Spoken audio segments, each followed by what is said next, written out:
and very, idea of, very oh, my helpful medicine will and be cheaper if I get fair. this card was the last straw.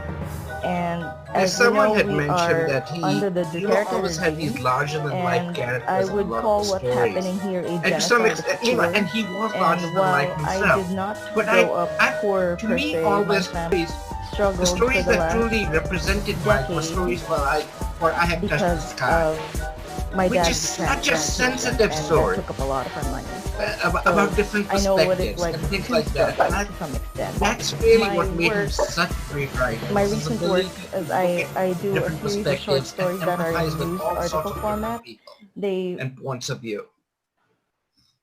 He was also not afraid to take on controversy. The Karen Young stories were controversial. There were a lot of people who did not understand what he was trying to do. You had to read the entire sequence to know that how deeply felt he was putting forth that you cannot recapture the past, and you should not try.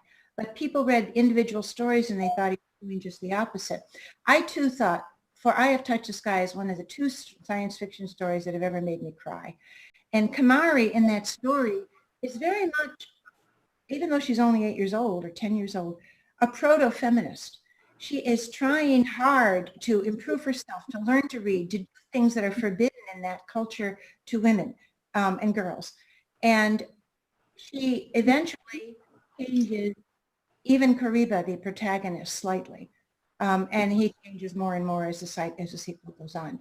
And Seven Views of Old Doughboy Gorge is also a controversial story to a lot of people because it seems to say that humanity began in violence, will end in violence, and may begin over again in violence. And a lot of people would rather not hear that message. But if you look at the history that we have all the way back to when we were proto-humans, there it is. And he did not flinch away from those kinds of truths. And that too, I think, is what made him a really good writer. For his best work, he had it all out there and he wasn't afraid to take it on. I also think Mike understood human nature at a very implicit level. We're talking about stories.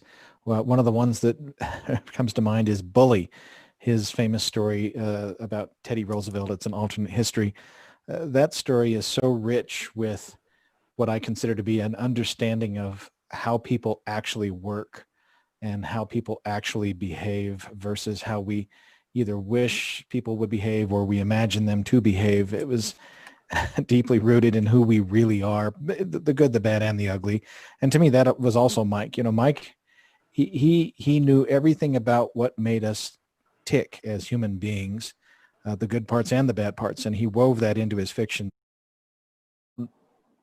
As Chris mentioned, just the empowerment of the rich at the prospect at the expense of such an immense part of the population. And it doesn't have to be that way in America. America is an immensely rich country that can afford to give healthcare to everyone, that can afford to give dignity to everyone. And we don't have to have billionaires being able to keep every last cent of the income that they make and in essence suck the population dry. And so I think my I don't know if I've necessarily been radicalized, but what I would say is that just my experiences with medical disparities, with looking at how Black, Latino, people of color, because of chronic absence of access to healthcare, develop chronic diseases that should have been detected and fixed early. And as a result, they end up caught with a medical system that they could have avoided in the first place. And once they're caught up with it, they're unable to get the long-term care that they need to recover and return to life, normal life. And so, increase taxes and provide social services. Awesome. Yeah, no, I mean, and bringing up that chronic cultural inferiority, I think that ties into, as well as Vita had already mentioned, decolonizing our own minds, which we had a brief panel discussion about different aspects of that. But anyway, so that leads into our next question, which is how it's said that one of the first things that we need to do in our quest for justice is to decolonize our own minds. So were there any received or externally reinforced biases or prejudices or self-esteem issues that you had to acknowledge and overcome in yourself before you could start to work to help others? And does any of that still show up as like scars or splinters or things that you process through your art? And for that one, I'm going to start with Chris, if that's okay. And so I'm going to do kind of like a concentric wheel thing. So Andrea will go last, and we're going to go in the same order and keep doing it that way, if that makes sense to everyone. Chris. Okay. Decolonizing the mind. I talk about that often. Like as I've said, all the experiences that I've had that I've just elaborated, hopefully within a reasonable amount of time, but that's like Neofood is, I've worked for AAA game companies, the biggest, like EA, these massive game companies that make more money than film companies and TV combined. And that was a terrible experience. I've worked in which my biggest creative decision was like, should the suicide jack on the Windows accessories version of Texas Hold'em go on the right or the left side of his head? I mean, right? I want to talk about what it's like in a racist, international, imperial capitalist society. No, absolutely not. Let's talk about how we can make this card game better. So Neofood was like, I'm going to make my own company. It's going to be like, it's basically just me. My pro tip is, make sure you marry. I used to say Canadian, but make sure that if you're going to get married, make sure you're somebody who is okay with you, risking your entire net worth, which is not much, on a video game. And so I was working still full time, but while working, but it was a time investment to take this risk. Of me trying to make a game, but it was all literally what I was experiencing during the day. The game itself has like images of homeless tent cities, things that you never see in a lot of what calls itself cyberpunk. But it pulls too many punches. And that's what I did. As I got rejected by multiple publishers. It's like, we actually can't publish this game because you're talking about the wrong people, power structures, capital, corporate, political. We can't publish it. So you know what? I'm going to make this game, and 2 people might play it, 5 million, 2,000. I don't know, and I don't care. I'm going to make this game because I'm not going to be a 50-year-old Goldman Sachs high-frequency trading programmer going, I wonder what it would have been like to not sell out to the empire and make billions of dollars like Jeff Bezos. Because I had an option, actually. I was studying to become, I'm not going to live in this ghetto anymore. I'm going to go to New York City and be a devil's advocate with code, And then I was like, actually, I'm just going to do this. And then that's what the game. So it is completely a process of putting into words and fiction. I programmed, I did the art and the music. I've been working in games for 20 years, so I've acquired a variety of skills to do that, and I had the capacity to do it. We're not making tons of money. We sell like $30,000 worth of copies of it, and every sale really counts. We're not using it, but whatever I can do to both deal with that and in my own head, and also let people understand the story. When I talk and when I make these games, I'm not speaking for myself. I think Andrea and Vikram, I'm sorry if I mispronounced your name, both kind of elucidated, or several people have elucidated that. I'm speaking for the hundreds of kids who have been killed by each other under the violence of poverty that they have enacted on each other with weapons, the violence of the police, and the violence of making Amazon Whole Foods vegan and non-vegan goat cheese, or putting out California's wildfires right now because they're in prison for the rest of their life. There are hundreds and hundreds of kids, and I speak for them. And it's not about me, So anyway. Yeah. But it's still, again, there's a lot of you that's going into this process, a lot of you that you're working through there. So Yeah. And so C, can you take that same question as well? Are there aspects of your own experience that you're decolonizing your mind about, anything that shows up in your work as scars or splinters? Absolutely. And it's going to continue to happen for as long as I'm writing, because I came into this game really late.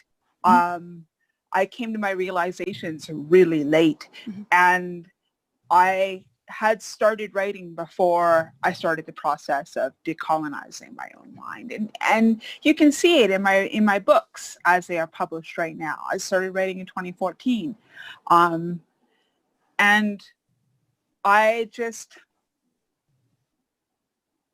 I'm still kind of processing it on paper. When I learn something, when I realize something, when I recognize that kind of that subtle inferiority that you get taught when you're not white.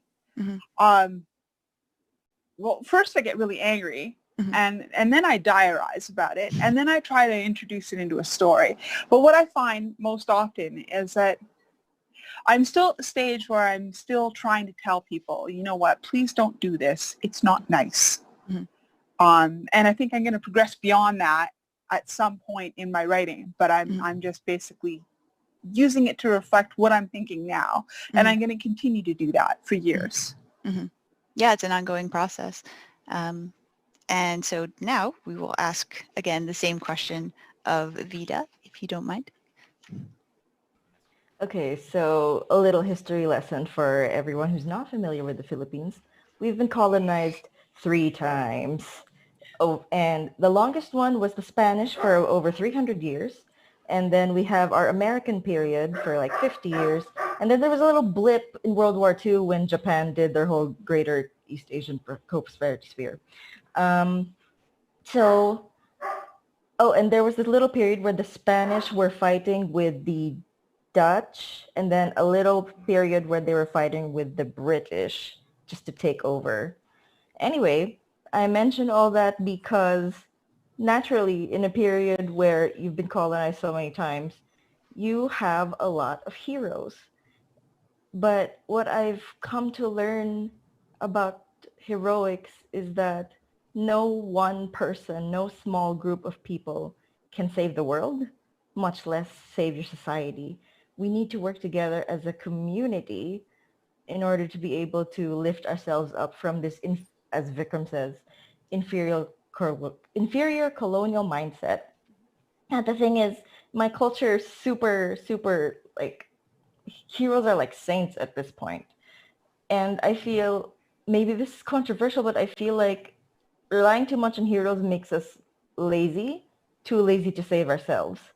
And what I would like us all to realize is that we need to get to the point where we don't need heroes because we can work together to defeat whatever it is.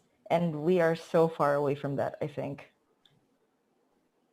Awesome. Yeah, and the chronic cultural inferiority was what Vikram had brought up. Yeah, and that notion of, you know, if you have been colonized so many times, you're receiving all these different external sources. Yeah. So, yeah. No, continue. Sorry. And so that's the thing. The work that my otherwise grant supported was the fictional news stories that I do. And the concept was trying to find the warrior, the writer, the witness, and the witch in Philippine culture and Philippine history. And that's what my stories are trying to do, which is empower people who once thought that they had no power themselves, and to try to do it together. Yeah, that's awesome. So Vikram, if you would not mind picking up this topic now. You know, I suppose in some ways I've really lived a very privileged life. Both of my parents are doctors. I grew up in a fairly affluent home in India. I came to the United States as a doctor, and I've lived in Philadelphia, which is a very liberal city. And so I can't claim to have experienced many of the micro or macro aggressions that a lot of people on this panel have experienced. I suppose the only slight microaggressions that sometimes I've experienced, which tend not to bother me, but typically they would be in the form of, oh, you're from India, your English is so good. And it's amazing how many people think that that's a compliment. But I certainly think that that is changing. And I just think, there is a lot of awareness of how much thoughtless speech very often passes as being accepted. But I think even I think especially the murder of George Floyd has really provoked this sort of soul searching by a lot of groups. And even in our departments at work, there have been forums where students, graduate students, postdocs have been able to talk about their experiences and the experiences that they have had and aggressions that they have felt within even a very liberal university in a city like Philadelphia. So I'm optimistic, and I think, I'm glad we're having this panel. Thank you. And so Andrea, if you wouldn't mind then also taking this up, and we're also going to start talking about, well, you had talked about the notion of making invisible things visible. And so that's where I was going to go. Take it away. Because one of the things that I think is really critical to everything that we've been talking about, I mean, like Vita was talking about like heroes. And the trouble is Bertolt Brecht, who's an amazing 20th century German playwright, he said, woe to the country that needs heroes. Because if you need heroes to save you, you're already sunk. So I actually used that notion in my current novel, Master of Poisons. We're facing like crises that there is not one man who will come and save us. It is a collective action. And so our society is really bent on this sort of rugged individualist, manifest destiny, colonialist, white male powermonger who can, whatever you do, you get to do if you have the power to do it, as opposed to survival of the friendliest, right? Survival of the community, survival of the folks who work together. So to me, that's one of the deep things that I have to decolonize. And it's invisible. So I want to work on all the invisible things because I feel like Vikram. I was in this very powerful community. So I felt really, we weren't rich, we weren't poor. I mean, we were almost poor. But I, rode the crest of the wave of the 50s and 60s. So we were going to change the world for sure. But, there's a wonderful book called Whistling Vivaldi, which talks about the stereotype threat that you have internalized without knowing about it. So you walk around and you fear things that you aren't aware of. So I was a mathematician as an undergraduate, even in high school, and I would often be the only Black woman in a group of mathematicians, and I left math. I just said, well, I'm going to do theater. Now, I wanted to do both of them equally. And I think I got crap for both, but there was an assumption that I could do the theater, right? I was theatrical, even though I was also mathematical, but I was theatrical. People were like kind of disappointed that I didn't go into math and physics because we also don't believe in the arts. So, I had to work through all of that. Like, shouldn't I be a mathematician? I should do that for my race. And I should do that for my gender. I should, because it's better than the arts, and the arts get, crapped on. But in fact, one of the tasks of the artist is to speak truth to power, is to make the invisible, the ways in which we how power works in a society. We can reveal how normal works. And particularly in science fiction and fantasy, you can mess with normal because normal runs in the background. They're like, it's back here. And then we can say, no, we're going to put what you think is normal right in front of your face. And suddenly you realize that, oh my God, things that you took for granted are not absolutes, are not like, oh my God, everyone in the world has to do this. In fact, they have different history in the Philippines than they have in China. Oh my God, and they don't really care about the Greeks, right? And they have done amazing things. The Japanese came up with calculus and didn't know anything about Newton, right? I mean, they were like, oh, whatever. They came up with, people were writing all over, they were watching the stars, but we don't know any of those stories. And that reinforces a whole power structure and a whole sense of who we are and what we can do. And there were indigenous people in South America who were maritime people, and they were on their boats, and they were, going all over. And there were people from Hawaii going all around the world. And in fact, I saw one of those boats. I came to Hawaii, and I was trying to see that boat that had gone all the way around the world using traditional, astronomy.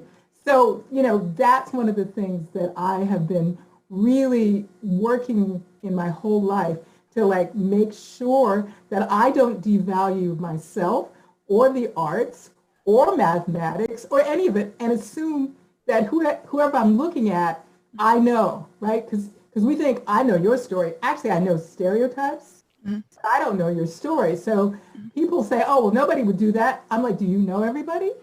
But notice how many times people say, people don't do that.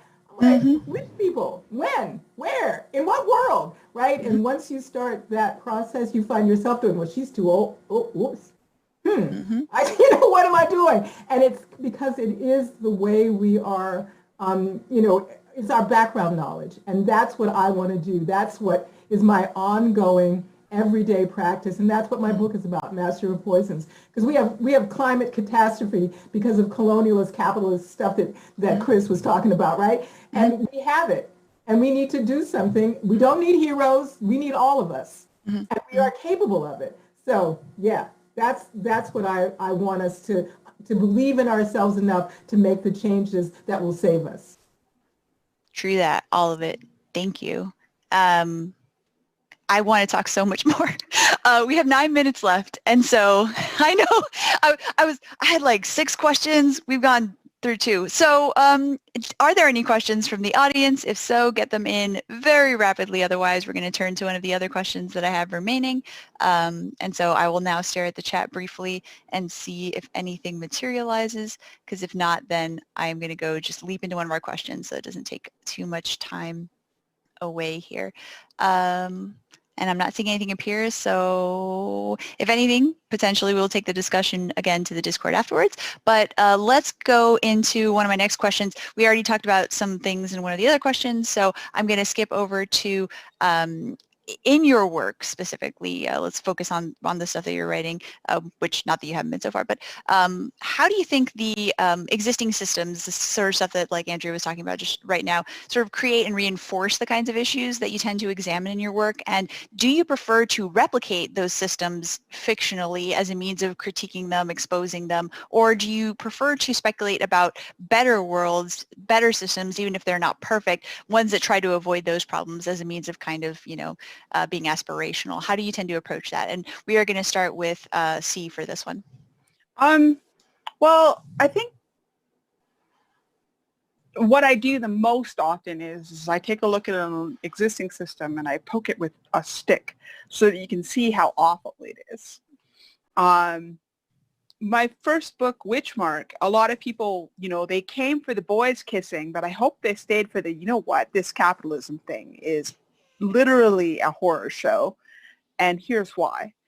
And I'm hoping that even though like what I write is primarily like science fiction, fantasy, romance, that people will see the greater themes that I'm kind of exploring in my world building about the economy, very often about the economy,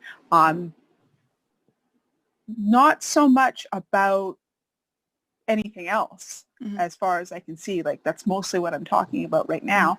But I think it's kind of weird how people are talking about how we can't rely on a hero to save us, that we have to like do that work collectively ourselves, because that's a tiny little thread that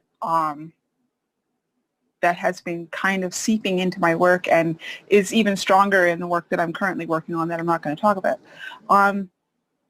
But yeah, mostly it's I examine, I question, I criticize, and not so much with the we could have a better world if we did this. You poke with I don't think I'm there yet. Yeah. Thank you. Vida, same question. If I'm rushing now, it's because of the time. Sorry. Okay, I've done both in my work. In the short stories I keep talking about, I am definitely poking at society with a stick. In fact, I'm also kind of hoping, what I do is I kind of scrub the stories of any mentions for, in case like the Data's followers want to search whom to tag and like get arrested by the police. But in my other work, I have posited like worlds where what happens if these things don't exist or if the character is not like this. I realize it actually depends on the axis of marginalization for me. What's this? Usually when I'm talking about feminism, I try not to poke it with a stick because it brings up too many traumatic things for me. And with my novel in progress, I've made my entire cast full of learning disabilities or mental health issues. So I'm going to see how that plays out. Yeah, very different axes of marginalization for sure. Vikram. Well, in my novel Night Theater, the protagonist is a surgeon in this tiny little village clinic who's visited by the dead who ask him to stitch up their wounds so they can return to life at dawn. And in addition to the somewhat speculative sci-fi aspect of this, one of the things I really wanted to construct into the book was that the clinic is in the middle of nowhere and the surgeon is alone and he cannot turn to the heavens for answers and he cannot turn to his colleagues for answers. In fact, there is no one who will help him. And so at the end of the day, all he has is his own conscience. And at the end of the day, that is when we deal with a society in which we may not be happy with its structure or its inequities. At the end of the day, all we have is ourselves and our individual souls. And so this collective action really at the end of the day has to come from each individual human being, realizing that we have the ability to effect change. Thank you. Thank you. Andrea, what kind of systems are you building in here? Wow. So I think I like to have everything, a line that I wrote in a play once, I'm everything I am all the time. So I start off usually with something horrible has happened, right? And in that horrible thing is all the mess of our society. And then my characters must solve it, right? And I don't even know how they're going to solve it. So I spend the book trying to solve it, and I'm like freaking out sometimes. Like, oh my God, did I get one that Because I don't really like tragedy, So that's why I start with it. It's around. It exists. It does amazing things. So I start with tragedies. So in Master of Poisons, there's a poison desert, and it's blowing across the land, and trees are dying, and the fish are dying, and the stuff is falling over, and it's pretty bad, and no one will listen to the Master of Poisons who says, we should be doing something, and they all go, oh, well, tomorrow, or next week, or I don't have to do anything, I'm old, it'll be over with, whatever their reasons are, they're in deep denial, and then there's, and he has a plan. I'm sorry to interrupt. Yeah. I'm sorry to interrupt, but we're almost out of time. Okay. If you could please wrap up within the next minute or so. Okay, so I'll be quick because we have one more person. So Alwa is a griot, and she's a storyteller, and she's trying to conjure her way out of whatever the trouble is that Jola has found them in. Thank you, Andrea. All right, Chris, and then what we'll do is one really quick sweep to give everyone's social media. All right, Chris. All right. Yeah. So I think definitely doing both, decolonizing and then building an actually livable future. I call it, the Neofood. I'm working on Neofood 2 currently. Neofood 1 is on the Steam and itch.io. I'm a game maker, obviously, so I don't have any books. I have a short story collection from Neofood, but that game is definitely more about trying to give a full, no holds barred takedown of all of the, white supremacist, capitalist, international, imperial Death Star machine. And then, and if two eyes, I'm trying to build some potential solutions but it can't just be all about just everybody moving to a commune in the outskirts of Portland or the outskirts of Oregon. And we have to decolonize and simultaneously build the future. And so I think that really, a lot of that process is trying to live in that way in real time, as everybody has kind of mentioned, everybody making conscious choices to use their conscience. And I really want to, thank everyone. It's really amazing panel. Thank you. Thank you so much, Chris. And so just really rapid fire, where do we find everyone online? Andrea? Oh, you're muted. Sorry. Okay. AndreaHairston.com. All right, Chris? Silver Spook Games. Just Google it. All right. C? clpulp.com. Vita? Oh, you're muted. Sorry. VitaCruz.org. All right. Vikram? At Vikram Paralkar on Twitter. Thank you. And I'm Valerie Valdez, ValerieValdez.com. Thank you all so much for coming. Hope you enjoyed the panel. Thank you all. Thank you all for attending. Feel free to continue the conversation on our Discord server. Thank you so much. Oh, could someone link me to the Discord? Because I couldn't.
Behaving? Yeah, it's a rare moment. Okay, it looks like we're live. So hi, everybody. My name's Brandon Wilson. I'll be moderating the panel. It is officially called, let me get this right, Lessons Not Learned, the Future of Dystopian and Utopian Stories. And I thought that, you know, this was definitely a juicy subject to talk about right now. And so I'm really looking forward to this conversation. So I guess I should just sort of introduce the panel and maybe have you guys introduce yourselves very briefly. I'm gonna go, let's see, to this side of me clockwise and start with Elsa. Elsa, please tell everyone, introduce yourself. Hi, my name is Elsa Hunason. I was the guest co-editor-in-chief of Disabled People Destroy Science Fiction, which won a Hugo Award with Uncanny Magazine last year for Best Semi-Prozine. My work has been on the intersection of disability and science fiction for the last 6 years. You may have seen me working on Marvel's Jessica Jones Playing with Fire, which was produced by Serial Box, or my piece, A Place Out of Time, which is about disabled time travelers and how the world is all terrible. That's me. Thank you. And let's see, next is, I guess, going to the circle, Christine. Hi, I'm Christine Taylor Butler, and I'm a recovering MIT engineer who decided to chuck my corporate job so I could warp the minds of children one book at a time. And I'm most known for my science nonfiction and doing science experiments at like WorldCon and DragonCon. But also I have a middle grade YA out, the Lost Tribes series, which is what MIT calls the technical Harry Potter. So that's me. Thank you. Next is Mari. Hi, I'm Mari Ness. I'm primarily known for short fiction and poetry. I have a story coming out in a very apocalyptic anthology, Glitter and Ashes, this month. On top of that, I also have dabbled in a number of different fields, marine biology, travel, academia, what have you. And for the purposes of this panel, I will, since people can't actually see me, I am currently in a wheelchair. I am a wheelchair user, so I may be bringing this up in terms of disability and other things. So if I seem to get very enthusiastic about that, my three other panelists have all met me and have already had to hear me get very enthusiastic or very passionate about stuff. But I thought perhaps our audience has not. So that's a little bit of your warning nod. In addition, I also watch a lot of bad TV, which includes The 100, which I felt certainly worked with this panel, and that's me. Thank you. And John. Hi, yeah, I'm John Wiswell. I'm at Wiswell on Twitter. I'm a writer mostly of short fiction. I've published now a couple dozen short stories and flashes of usually in the horror, science fiction, and fantasy genres. I think I've begun to be recognized as the guy who wants to hug monsters. I love Tentacle Beast on his first date, a tank that's become sentient and is trying to go to its first fan convention. Really just any giant killer robot that just wants a friend. Basically, if it's awful, I want to knit it a sweater. I'm also a queer writer and a disabled writer, and probably the intersection of those is when I became radicalized. And I've been writing increasingly about how those things intersect with justice, and you can't have dystopias or utopias without justice. Well, thank you all. Thank you all so much. And just a little bit about my background. I am a filmmaker and a film professor, sort of by trade. I teach classes at UCLA, Columbia College Hollywood, and Long Beach Community College. Well, it's all online these days. I was going to say online and in person, but I actually had a leg up on online in education before everything shut down. And I kind of was just sort of curious. I came sort of with the idea for the panel. I'm not a science fiction writer, and I've written screenplays that have yet to be produced. I just finished one actually with a writing partner of mine. So I'm a lifelong science fiction nerd.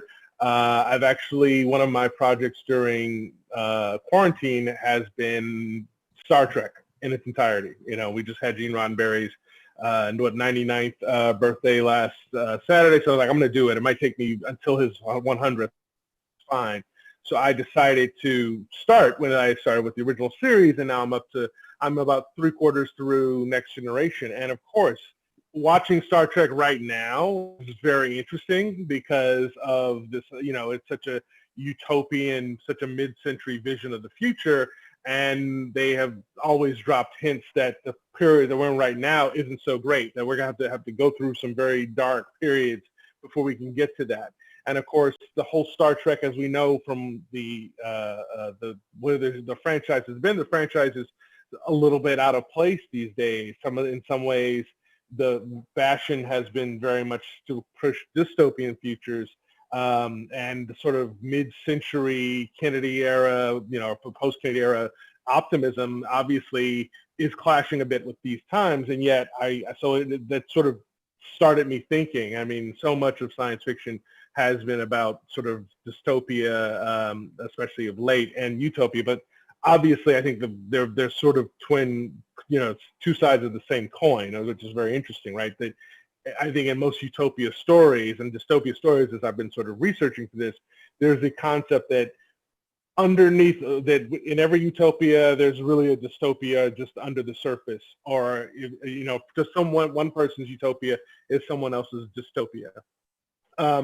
And so that's something I'm sort of curious to sort of talk about and play with. And then also how, now that we are experiencing some rather dystopian circumstances in our everyday life, what do we make of this, and how is this going to impact our storytelling?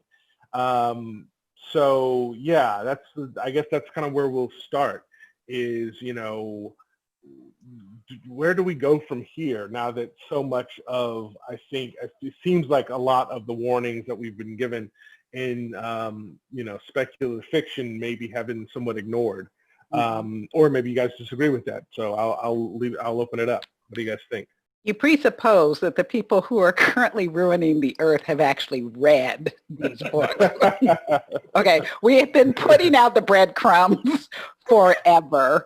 But, you know, those breadcrumbs are not on NBC and Fox News. And I am just fascinated that, you know, I grew up without a lot of money, so I lived in the library. And, you know, I wanted to be out of my reality, so I was reading a lot of science fiction and horror and, you know, but that's fantasy. And now I look around and go, well, this was more like prescient. It was, you know, I wasn't expecting it to hit all at once in 2020 with the locusts in Africa and the idiot in the White House and the pandemic. And yeah, I'm thinking I need to build a bunker. Yeah, I think that's we've all been thinking that to some degree, and why we wasted so much time not building a bunker. Anyone else? Anyone else have a take on that? I think it's interesting. I live in Seattle, Washington, and we have been having, since May 30th, very intense protests, like 10 blocks. Mm-hmm. And, you know, it is interesting to me as somebody who grew up in the generation of people who read The Hunger Games and read Harry Potter and read all of these books that were about resisting authoritarianism, resisting fascism, resisting all of these things. People my age and slightly younger, yeah, absolutely. There are people who are stepping up and doing what needs to be done. But I think the lesson that a lot of people didn't learn because they were too focused on Katniss, they were too focused on Harry, they were too focused on Hermione, that the people who make change are not the named characters. The people who make ones who are the boots on the ground, or for that matter, the people who are taking care of the boots on the ground. So you have, you know, I have been out on the street, sure. I've also been working comms. I've been the person who's saying, hey, cops are over here. You might want to go that way if you're trying to escape the protest. And that's the kind of work that exists that we don't see in speculative fiction. We don't see the narrative of it's important to have safe houses. It's important to have bail funds. It's important to have these people who take care of us who are not the glorified heroes. I think that's part of what we missed. I wanted to follow up on Christine's statement a little bit in that I grew up very well-to-do, but I still fled to the library a lot because we moved all the time and I didn't really have friends. So my friends were books. And I had my parents telling me, no, you need to read realistic stuff. You shouldn't be reading all this fantasy, all this science fiction, all of this other stuff. You need to be reading, you know, history. You need to also be, you know, exercising, and you need to do your math homework and, you know, things like that. That was frankly very boring and not what I wanted to do. But I think that in retrospect, those were the tools, because fantasy and science fiction is like, there are other possibilities. And I've had I don't want to, you know, get over cheerful, optimistic. I'm not an optimistic person. I really am not. I'm a pessimist. But at the same time, I think the one way where I have been able to survive has been by reminding myself, hey, I hang out with people who think of alternatives. I continually read alternatives. So I would say right now, the most important thing science fiction and fantasy can offer is there are alternatives. In terms of following up on Elsa's point of smaller things, I've been planting little trees around my house. Many of them are dying because I'm not very good at this, but I'm trying. It does not necessarily make for an exciting narrative to say, yes, well, I went out, planted the tree, it flopped over dead. This is not, there's no real, this is not something that Neil Clark from Clarksville is going to say, yes, please send that to me immediately. But it can be helpful, I do think, to have this in the background and to say, yes, there are other things going around, there are other approaches. And I think that is something else that it's going to happen. I do have one more quick point to get to the original question answered. One thing I'm seeing, or original question asked, one thing that I am very much seeing is in my own fiction and also in the fiction that's being produced is, wow, we now have to incorporate, people are going to behave like idiots. The horror movie trope that nobody would do that, people are doing that. We have to incorporate masks. I have a story I'm working on right now that was started pre-quarantine. Doesn't have masks. It does not work. The entire opening sequence does no longer make sense. So we are already having to incorporate changes that have happened into our fiction, and it is causing a lot of writing, rewriting, editing. And I'm not just seeing it in my fiction, I'm seeing it in some other contexts, like, as I said, the 100, which did a sudden editing change this season to incorporate, hey, we got the cause of the apocalypse wrong when we started out our show. So we now have to change this in our backstory. It's funny you say it's changing your fiction because it's also changing my nonfiction. I'm in the middle of writing my memoir and I had to completely restructure my book.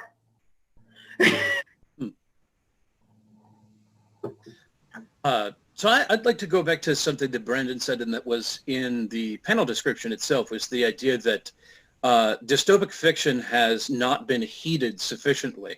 And I think when we get disappointed that some tidbit of 1984 resonates with something that happens now, we often ignore how much of the dystopian fiction has been averted.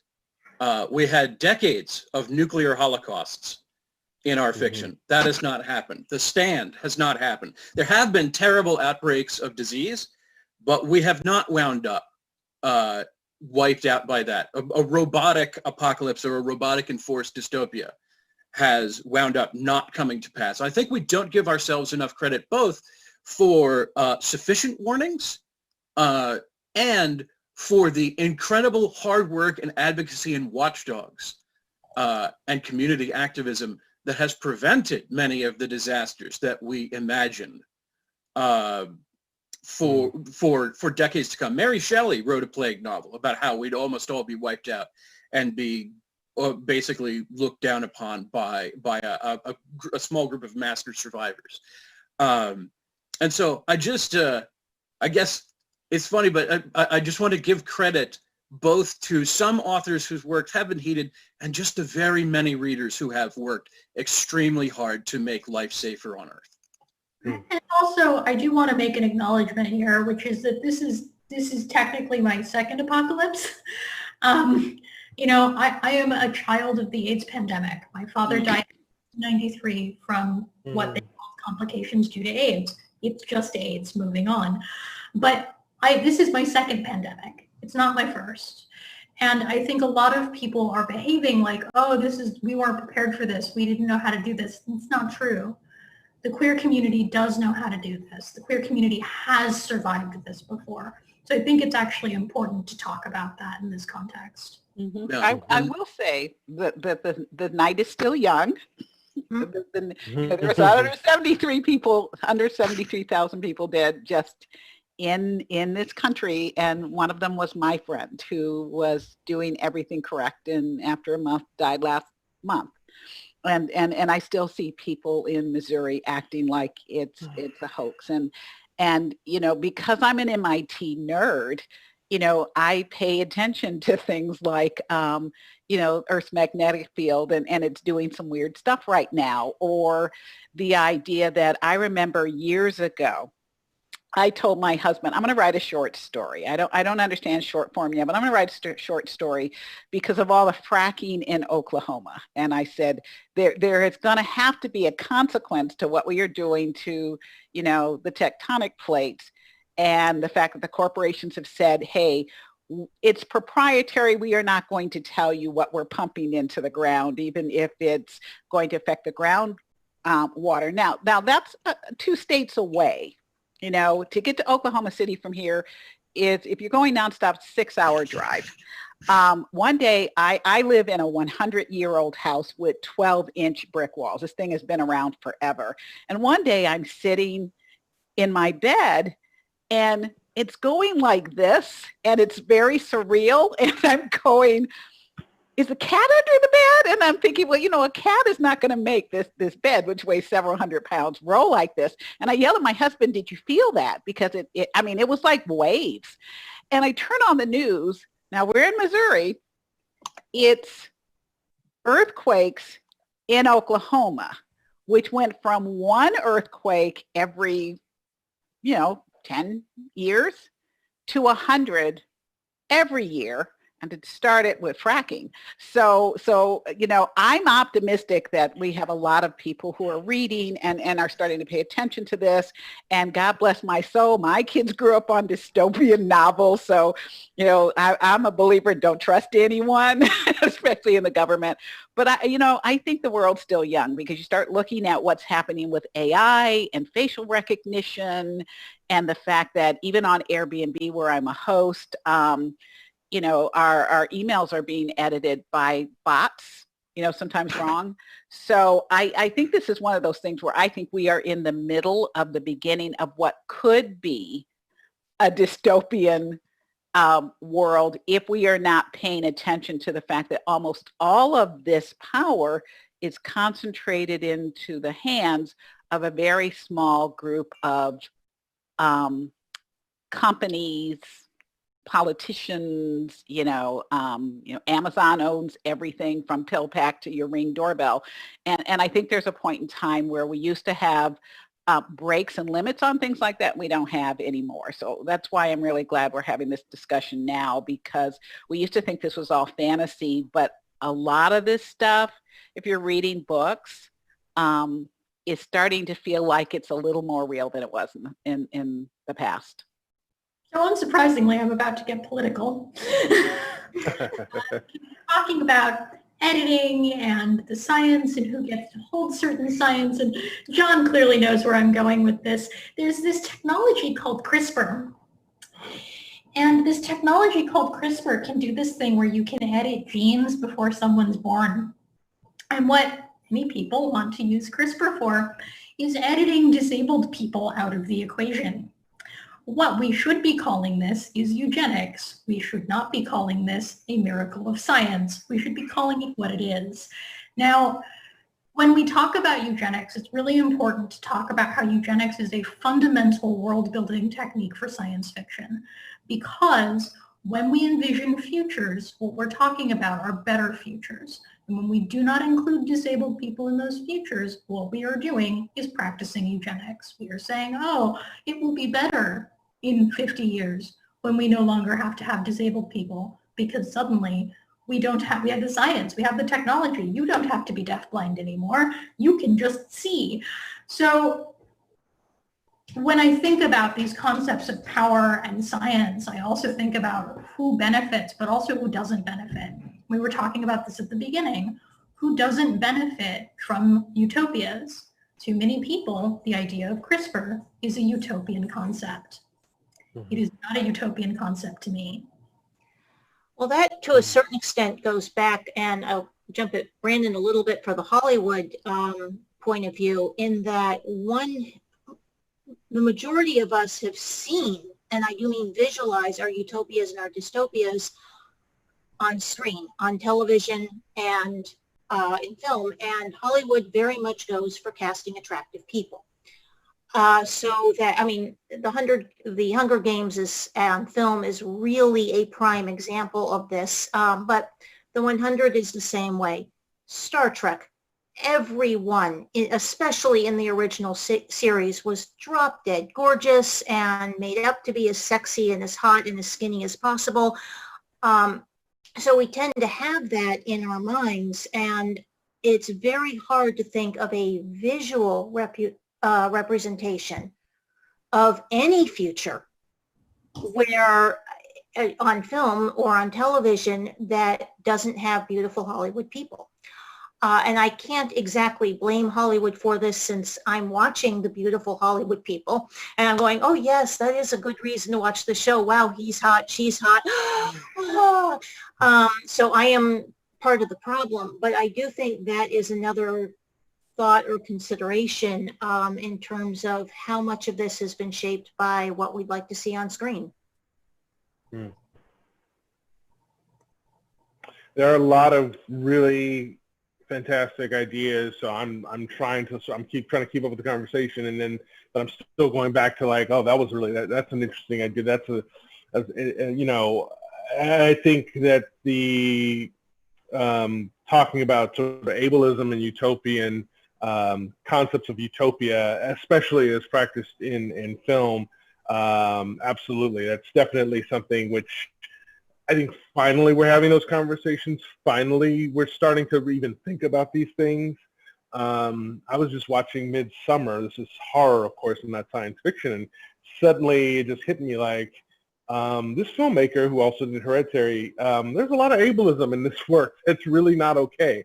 And he at some point, he's going to be kind of called and held to account for it. But it's really, you know, and I'm really grateful that you guys are bringing that perspective to it. I just wanted to sort of just to share this. I was sort of doing a little bit of research, and no, of course, the Swedes, right, have a lot to. I'm sure have major bones to pick with Midsummer. It's so hard. It's well. not a bad thing. It's a really nice celebration. I don't know why it got turned into a horror movie. Seriously. Because I think if this was any other decade, it wouldn't have been Sweden. It would have been somewhere in the southern hemisphere, and it would have been a different thing. And it's just very calculated. Well, the Swedes, what are they going to do? You know, how angry are the Swedes going to be with me? So, but no, I totally take your point. I was looking up and reading about dystopian sort of novels and narratives, and here are the sort of the things that have sort of popped out to me. That are recurring themes in how we conceive of a dystopia. Number one, government control, authoritarianism, fascism, generally speaking. Number two, environmental destruction. You know, the idea of the destruction of the natural world, as has been up to now pretty universally agreed upon to be a terrible thing. Although, you know, now we have another opinion coming to the fore. Three, technological control, right? So another genie in the bottle of unleashing this and what are the ramifications. Of course, the other thing is just survival, right? Just the idea of survival becomes this thing, just we have to just survive, we have to get through this, and then we can think about the next steps, but first survive. And then the loss of individualism, which I think feels very much kind of going back to government control. And that's really interesting, especially right now with what's happening in the United States, where the loss of individualism is being used to justify some, you know, rather anti-scientific behavior, really, and anti-social behavior. So yeah, how do those, when you hear those, how does that land on you right now with what we're all going through, but also wherever you are with these kind of narratives? Did anybody see the post office being the last bastion of hope in the plot line? No. Kevin Costner did. Kevin Costner did, and we all laughed at him. So I think we all owe Kevin Costner an apology. But right, yeah, I hear you. He always delivers. You're right. That's right. God. So yeah, how do those, how do those strike us? Is there anything new we need to add to that? You know, are we going to be adding anything new to that or subtracting something from that? You know, I feel like no, you please go ahead, John. Go ahead. Okay. Well, it's funny because I was going to follow up on a point you made earlier. So me interrupting you feels very ironic. But what we're folding in are the things that we become aware of or that the fiction can make us aware of that get kneaded into the dough. You think about climate change, we get books like Memory of Water or Paolo Bacigalupi's The Water Knife that are attempting to take those systems and like, well, here's what how far government control can reach, here's how far technology can reach, and here's what they're reaching towards to control, and can that be resisted? And is resistance possible? Is resistance even meaningful if they reach too far? So I think one of the great things that fiction can do for us is help push the Overton window, that notion of what we can consider as a culture and discuss, and push more items like climate change into the discourse about what can be averted or what can be at least reduced in effect.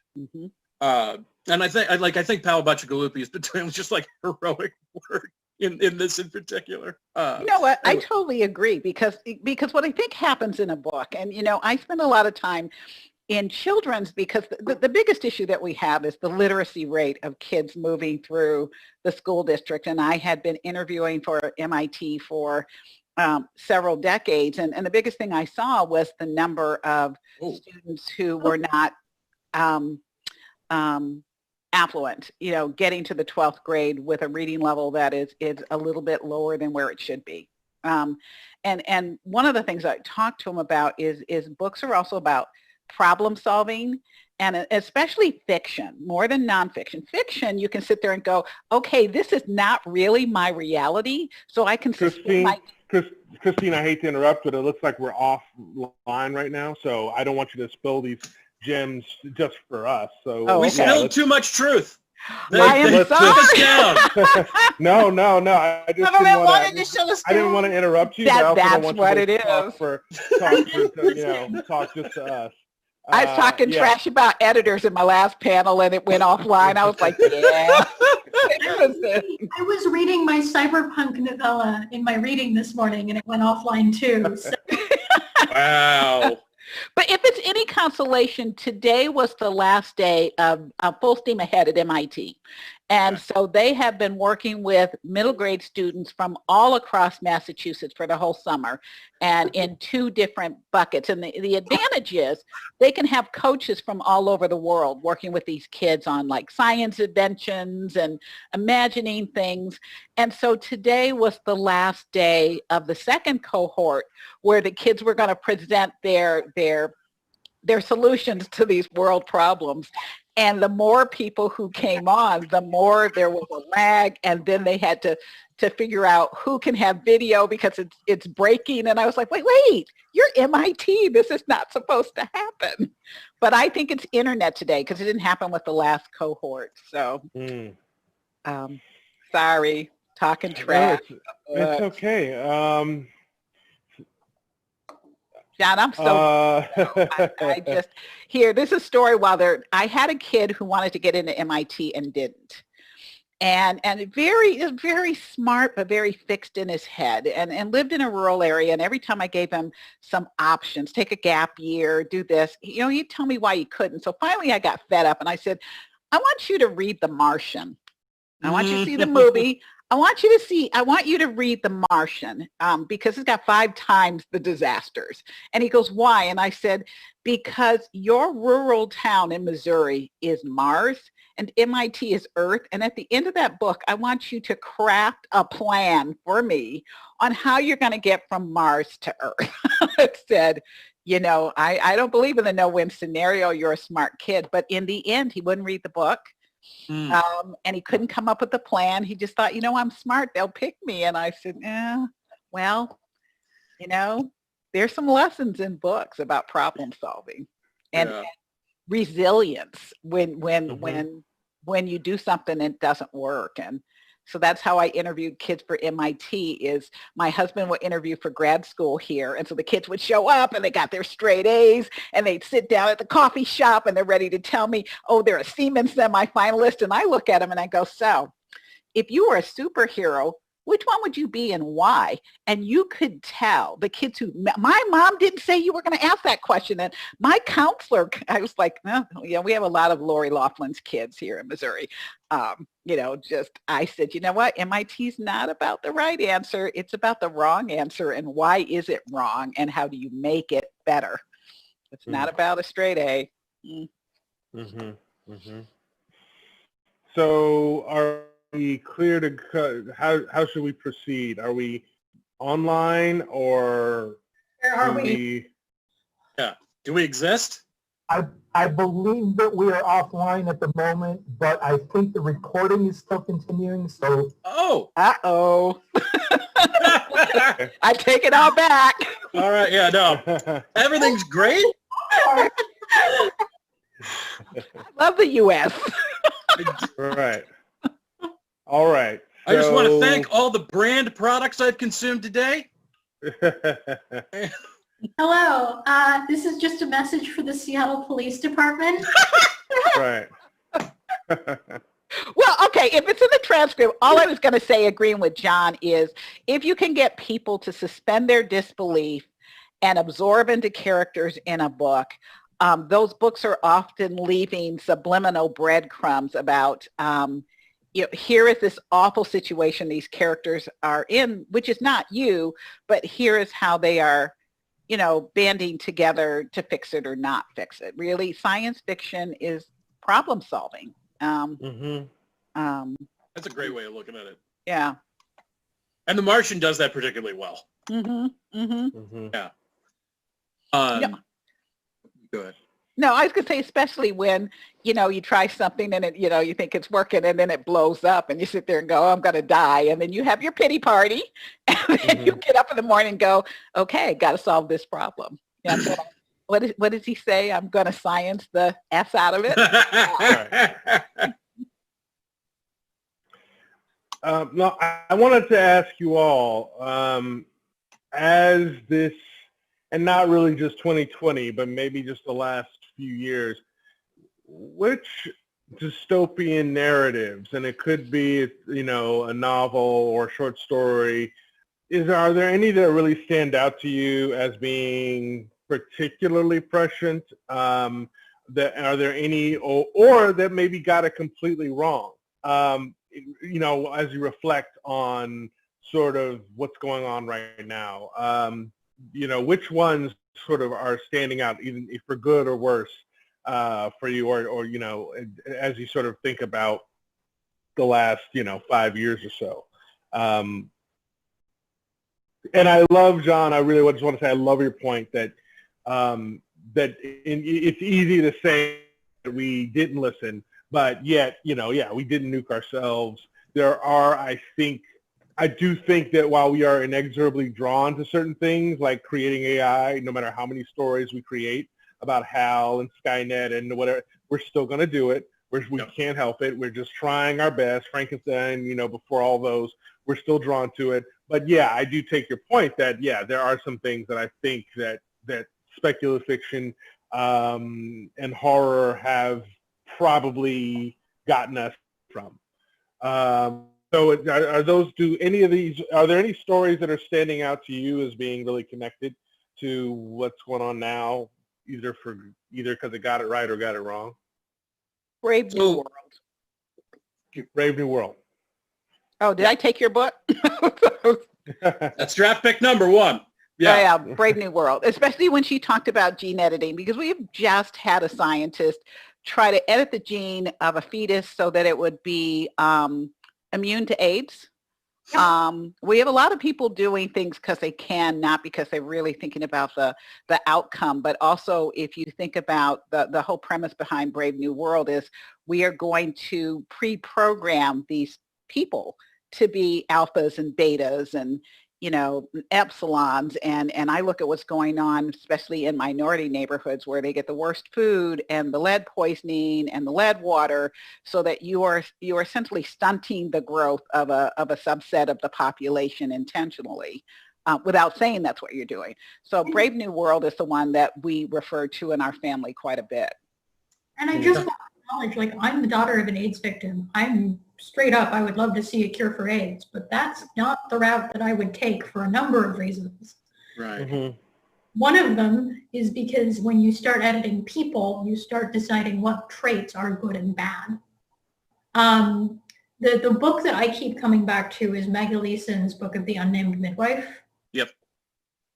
I keep thinking about those moments in that book that feel so close.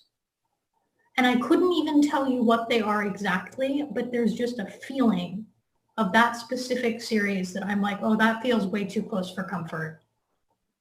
Yeah. I also feel there's a prescience in Book of the Unnamed Midwife in suggesting we're not doomed to inaction and utter helplessness, that there are different means that we can resist. The protagonist of Book of the Unnamed Midwife, I don't know if that kind of woman exists in the world of Handmaid's Tale. Yeah. But and so these dystopias that show us that you're not the one who's going to cure the zombie plague, but you're the one who's going to plant your feet and you're going to help 5 women survive this, is so incredibly meaningful. And Illiston's is an amazing writer who makes that so visceral. I think that's a really prescient one, particularly in terms of resistance literature. I feel I would actually like to throw in. Wait, Elsa, you want to make a point, and then I'll move on. I just want to say that I think the way that resistance is portrayed in Book of the Unnamed Midwife is what feels so close. Mm-hmm. Because I internally feel some of what's going on in that book in a way that's happening right now, that I'm not sure. That's why I can't quite name it, because it's I have this internal reaction of companionship to what her emotions are in a way that I don't think I would have, 2 years ago. Yeah. And then to tie that into, honestly, a wave of literature that really gets looked down on too much by adults, and that's the YA dystopias about kids who matter, who fight back. Divergent. I don't watch The 100. I will let Mari talk about The 100 for the next hour. But Just you one look hour? at, or however long you can tweet, buddy. But you look at Suzanne Collins' Hunger Games, and even to a lesser degree, but a very meaningful degree, in Koji Takami's Battle Royale, these ideas are not, I'm warning you that there is going to be an authoritarian government that you can prevent if you act now. It's telling you you're going to be born into a world that is unbalanced and has injustice, and it matters if you stand up to it. And that prescience, I feel has inspired a lot of kids to grow up to be able to go out on the Yeah. streets now and stand up for each other. I And we agree. work as a group. And to me, collectivism or whatever, collectivism might be a loaded term, but whatever term you want to mean, for we make groups and we have each other's backs, and so we survive better, has been seeded in a generation of YA dystopia literature that I bagged on 10 years ago. I was wrong about those books because I wanted to read the hard dystopias where everything's miserable all the time and you can't do anything. That's real literature. Can you tell I went to college? It's a mistake. Well, no, going to college was a mistake. But that heart and that heart for group resistance is incredibly prescient. And I don't want to credit it with all of Black Lives Matter, but like there's a degree to which our stories have emboldened us. Yeah, and that's yeah. beautiful. They have been a blueprint because, you know, my daughter and the daughters and their friends got to the point where they grew out of the traditional Christmas presents, and what we were getting for lists were YA books.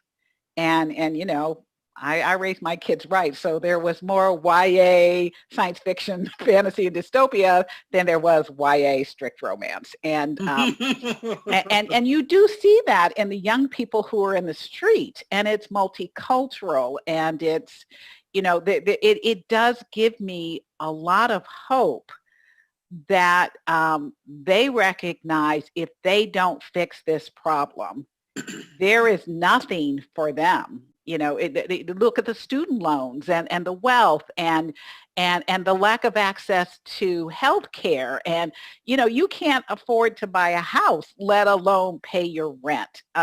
You know, with everything being concentrated. And I think, you know, I don't want to get political, but I think George Floyd's death woke that up. You know, there were a lot of things going on, but the 8 minutes of footage was the last, it was the third rail for people who said that's it. And I served as an election judge for the very first time, and I cannot tell you how many young people showed up at the polls with their masks on and said thank you to those of us who decided to work the elections because they couldn't find enough people to staff the polls.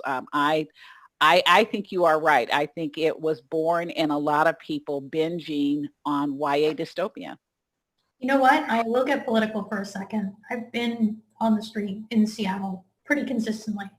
And what I have heard from the young people on the street is that what they've been reading is all of what we're talking about.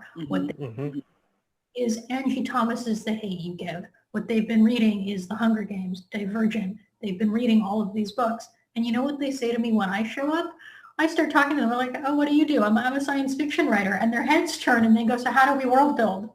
Oh, my job in resistance is to teach people how to think for the future. Okay, cool, I can do this. But those are some of the questions that I'm getting asked, and that's part of what's giving me hope. I do want to jump in and get back to a little bit on the what book have I recently read that really resonated with me, because that one was not in the science fiction genre, it was in the mystery genre.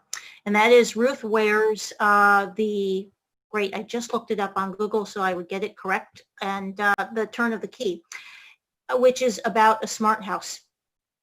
And it is very much about what the smart house is doing to everybody in it. I'm looking that one up. I'm so fascinated by this particular book because the girl arrives in the house and it is it's just a little bit beyond the tech that we have right now, but not that much beyond the tech that we have right now. And that was the one that made me think, wow, this is really discussing what sort of pressures we have with a smart house watching us, with banks watching us, with cameras watching us. How is this changing us? It's a mystery novel. It is not there, apart from the slightly advanced, smart house tech of it, and it's all stuff that we could easily see in 2 to 3 years. In fact, I would not be surprised if Bill Gates has all of that in his house and just hasn't gotten around to selling it yet. So one thing I wanted to, and I'm bringing that up mostly because I want to know it's not just genre.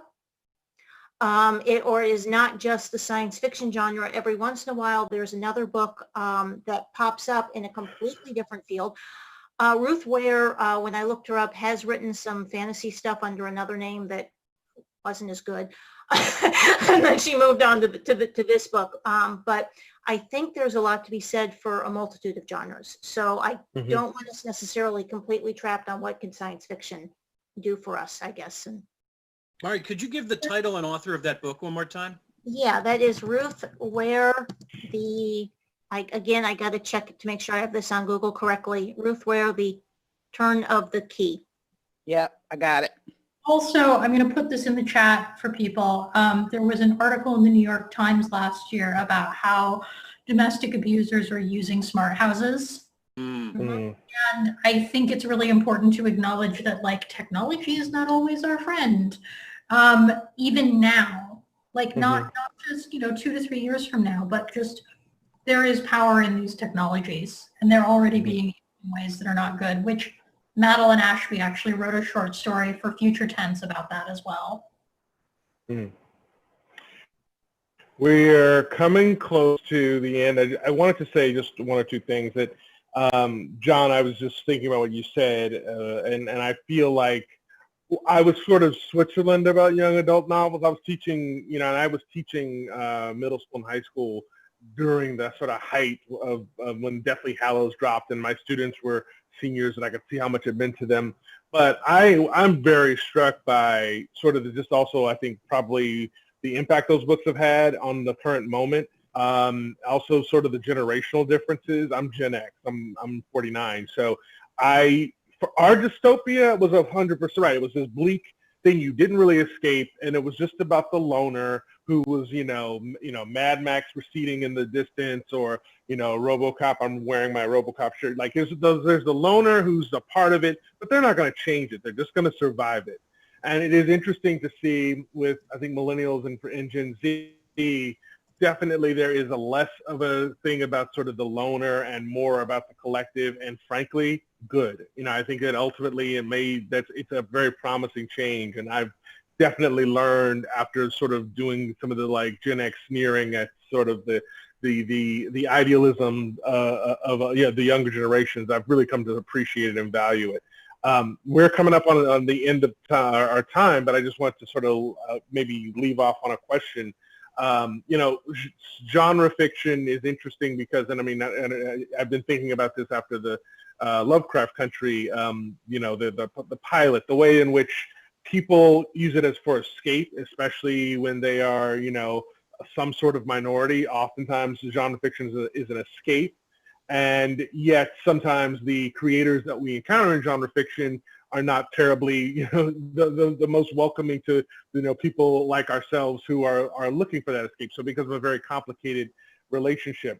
And I'm seeing that, I feel like, with dystopian fiction and also utopian. If we have barely any time, but what do we do with utopias at this point? Like, what do you think, just as, when I say utopia to you as a writer, where are we going with that now?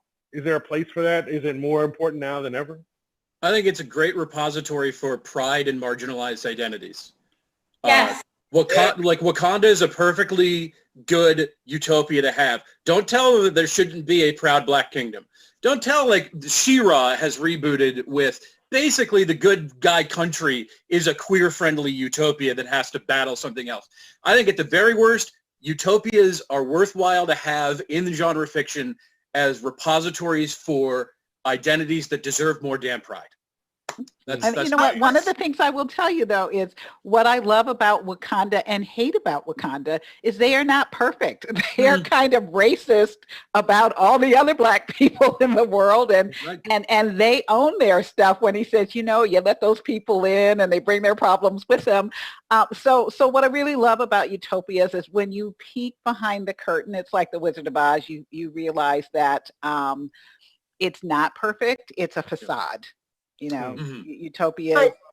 But speaking of Oz, that's where I got into fantasy. And it is much more utopian later on. So there's so that's something that I love Oz. It's a utopia. But it's very boring in terms of stories. So they always have to leave Oz, or somebody has to come in and try to destroy the utopia in order to make it into a story. So there isn't necessarily that much there.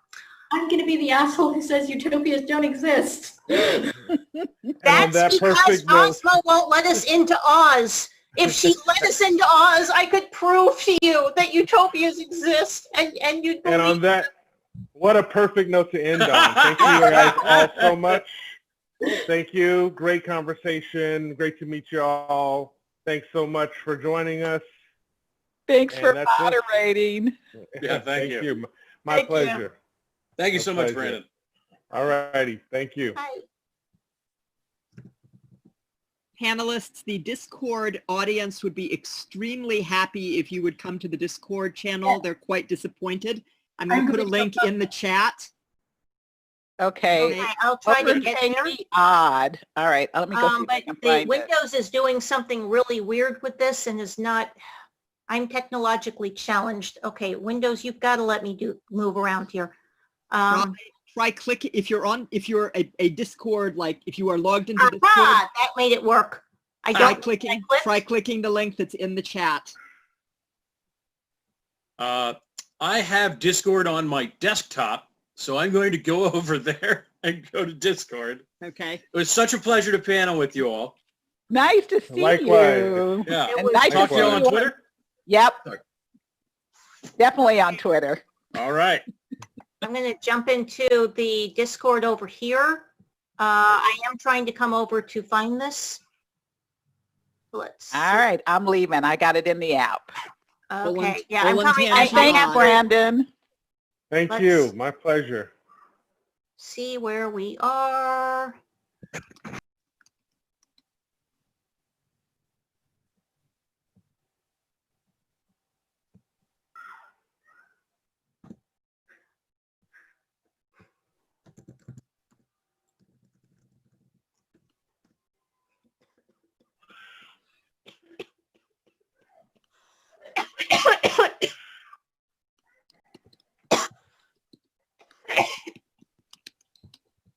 Sorry, I'm going to try to get out of here so you don't have to hear me coughing. All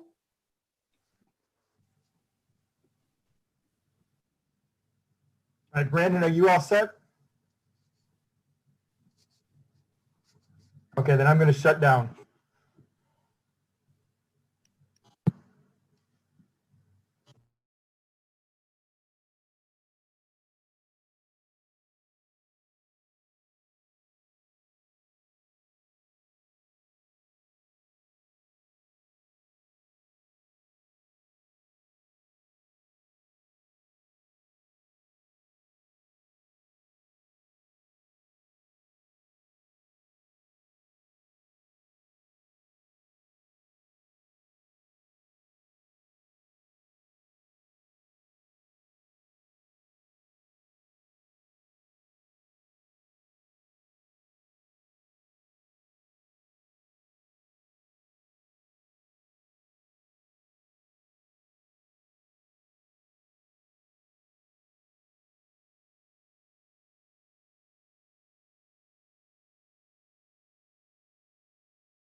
and I have been asked to moderate the panel. So I guess the first thing is I'll ask everybody to introduce themselves. Why don't we start with Farah?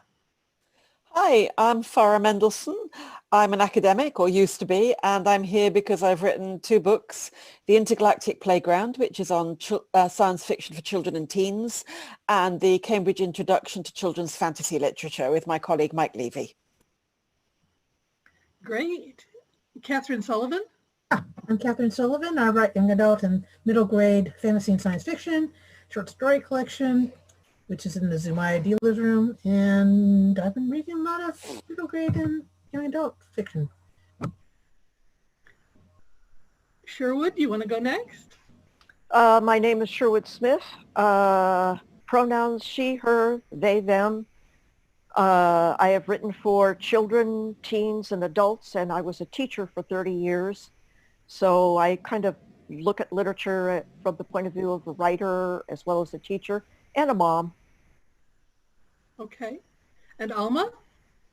Hi, I'm Alma Alexandra. I write for everybody. I kind of accidentally wrote for young adults, although I consider my books to be for anybody who wishes to read them. And at one point, one of the booksellers I met said to me that you write for people who already know how to read.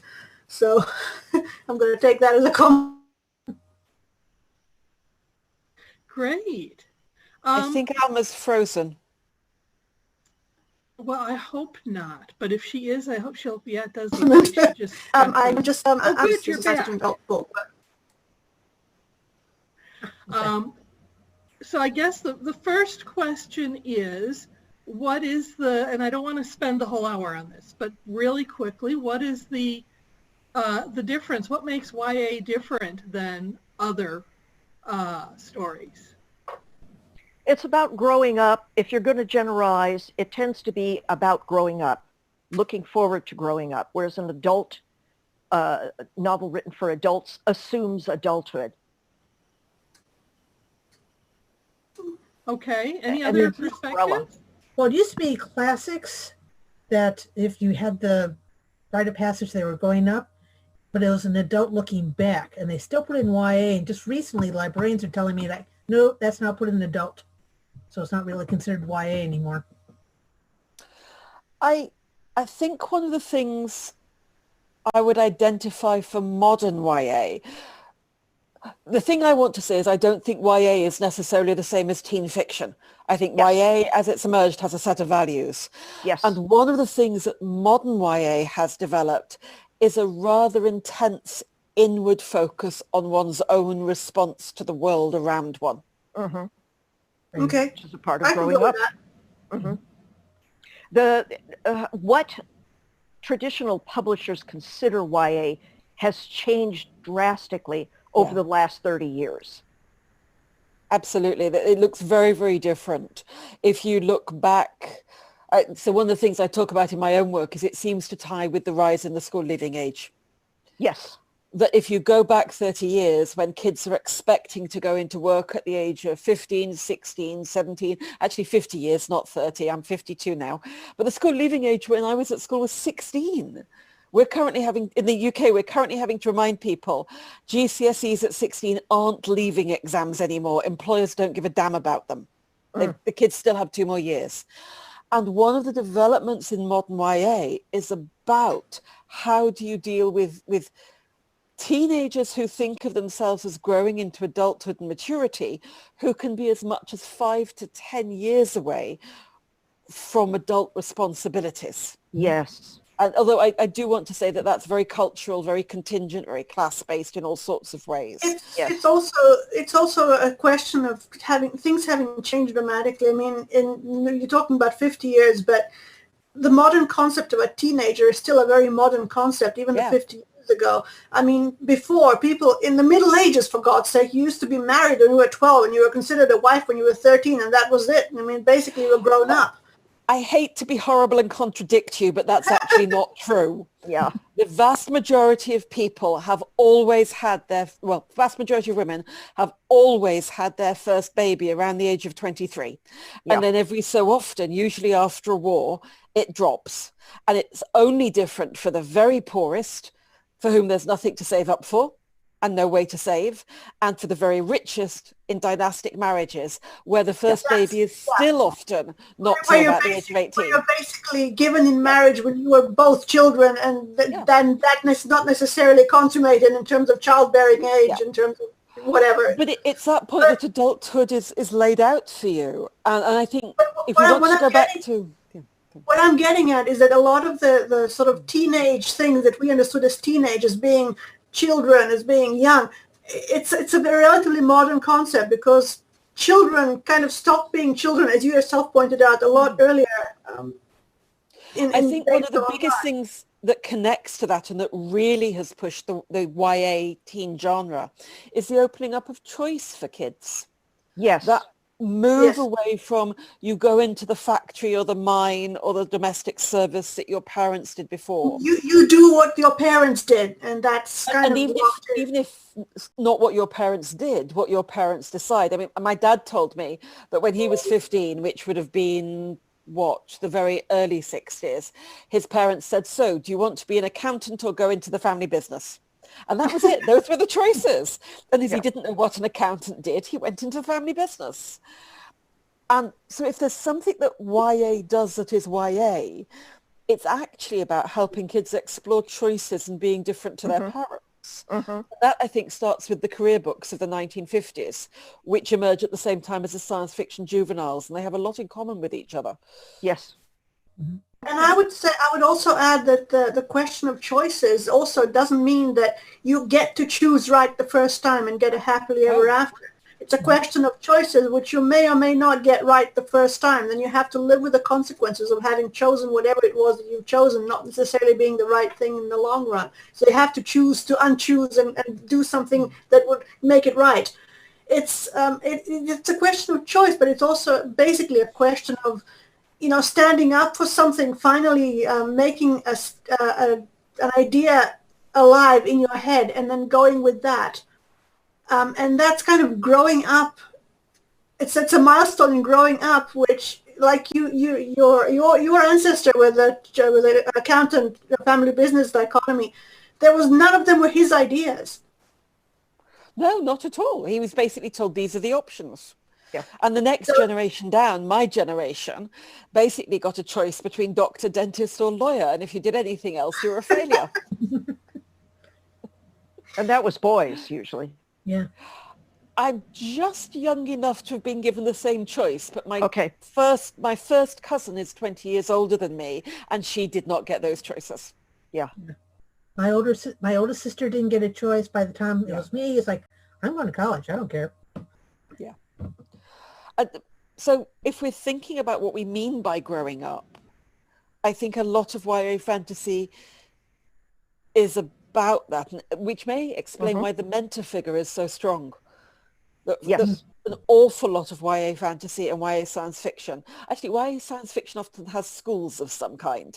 The middle book in science fiction is the school. But it gets you away from the parents. Yes. So that you are enough independent so you could start making choices and examining who you are and what you're going to be and looking toward the future in a way that adult literature does not do. And tied to that, and this was something Mike and I put in our book, and it's slightly controversial, is that it makes these things terribly important in a way they are to teens, while the rest of us are busy trying to tell teens, don't worry, it's not the end of your life if you fail your exams. Yes. As adults, we know that when you look back, it isn't that important. Yes. YA supports the teen sense that it is the beginning and the end of the world. Yes. And I have mixed feelings about that.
today's young people have already met a lot of these things without their parents having realized that they've met them as such. Oh, yes.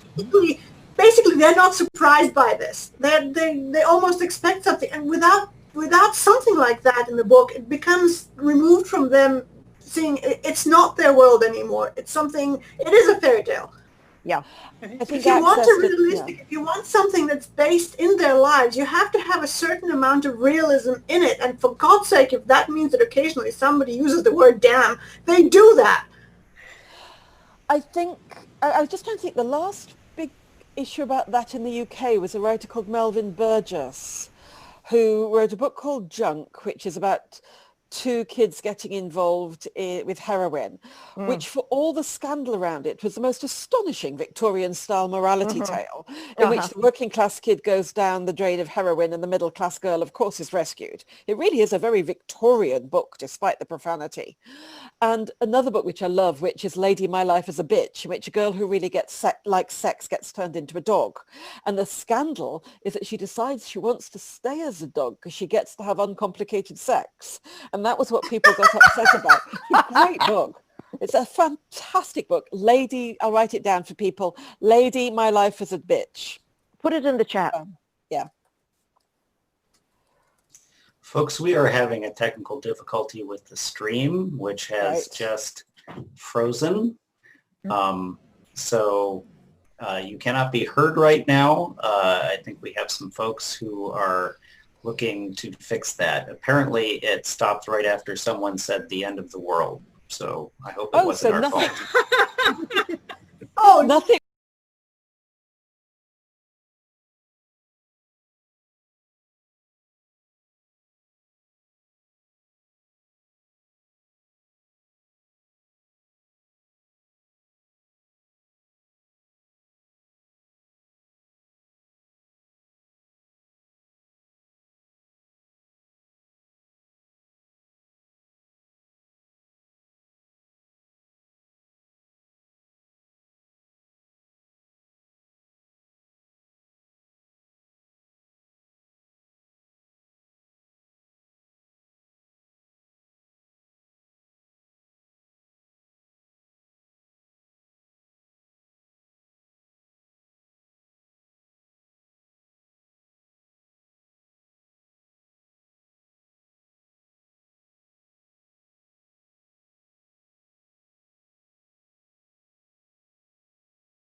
always work.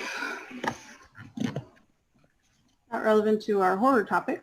Well, I don't know, being erased is kind of horrible, right? Yeah.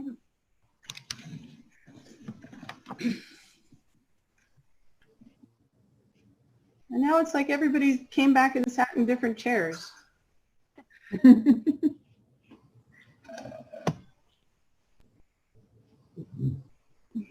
So are we live with video or are we just live with audio? Fully live. Live with video, yeah. Okay. All right, but we're going to wait until 11 to get started or just a few minutes? People are watching. Okay. Okay. Evie says we're live with audio and video. Okay. Okay, I just put up the little splash page. So I'm muting. It put up the splash page, so does that mean they can't see us?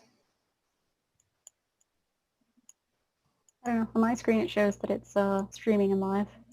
Okay. Yeah, they're streaming.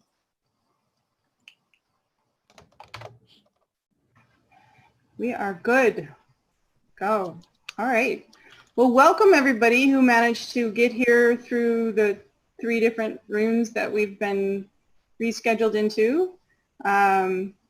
It's the end of what's been a really fun day. We were all talking earlier about the fun that we've had on different panels. I'm Anne Gray. I'm going to be the moderator of this panel, and I'm also one of the people who has been helping put the program together. So I was really excited to hear that some of you guys have been having a lot of fun. That is what we are all about, is having great conversations and enjoying ourselves. And so I wanted to first just remind people what this panel is. This is COVID Affects Horror. So I don't think there's anybody attending who hasn't experienced some sort of effects of the COVID-19 pandemic. And we're going to talk a little bit about how that has affected us, how it has affected the world, how that might affect science fiction going forward, and what we might like to see or be afraid that we're going to see, and stuff like that. So without further ado, I'm going to ask our panelists to introduce themselves, and you can please say your name and your pronouns if you feel like it, and just a little bit about who you are, so we know who you are and your work. And we're going to start with Lee. I'm Lee Harlan. My pronouns are they, them. I live in Seattle. For the most part, I write horror, a bit of speculative fiction that tends to lean a little dark. Most recently, my novella, Queens of Noise, is out now. What was that? My novella, Queens of Noise, is out now. Oh, okay. I'm a little hard of hearing, so if space between the words makes it easier. Okay, and that's exciting. That's exciting. Okay, Premi? Hi, I'm Premi Mohammed. I'm a scientist. My background is in molecular genetics and environmental science. I currently work for the provincial government, the environmental regulator, and with a background also in, I used to work in a virology lab and also doing emergency response at a very, very dangerous heavy industrial site. And so the COVID epidemic is affecting me and setting off all my alarm bells on various axes. Yeah. And I've written, I don't know, 30-something short stories, but maybe a third of which you might class as horror. And my debut novel, Beneath the Rising, came out this March. Super good timing from Rebellion Publishing. Great. Okay, Jordan? I'm Jordan Kurilla, and my pronouns are they, them. I write mostly weird and dark fiction, dark fantasy, dark science fiction, horror. I live in Ohio. I'm disabled. I have a service dog, and well, I have a whole bunch of short stories, blah, blah, blah. All right. We were just talking before everybody joined us about how sad, that I assume that's your service dog that's dealing with the new cat? Yeah. Yeah. New energetic cat. Very chill dog. Sounds like a fun combination. All right, Lucy? Hi everybody, my name is Lucy Snyder and I write science fiction, fantasy, and horror. I'm mostly known for writing horror. I have over 100 short stories out in various publications at this point and about 14 books out. My most recent forthcoming book is a collection entitled Halloween Season, and that'll be out in October. After that, sometime next year, my Lovecraftian Southern Gothic YA novel, The Girl with the Star-Stained Soul, should be out from Chaosium. When I'm not writing, I work as a freelance developmental editor, and I'm also a faculty member in the Seton Hill University Master of Fine Arts in Writing Popular Fiction program. And I have a cat, but he's not in here right now.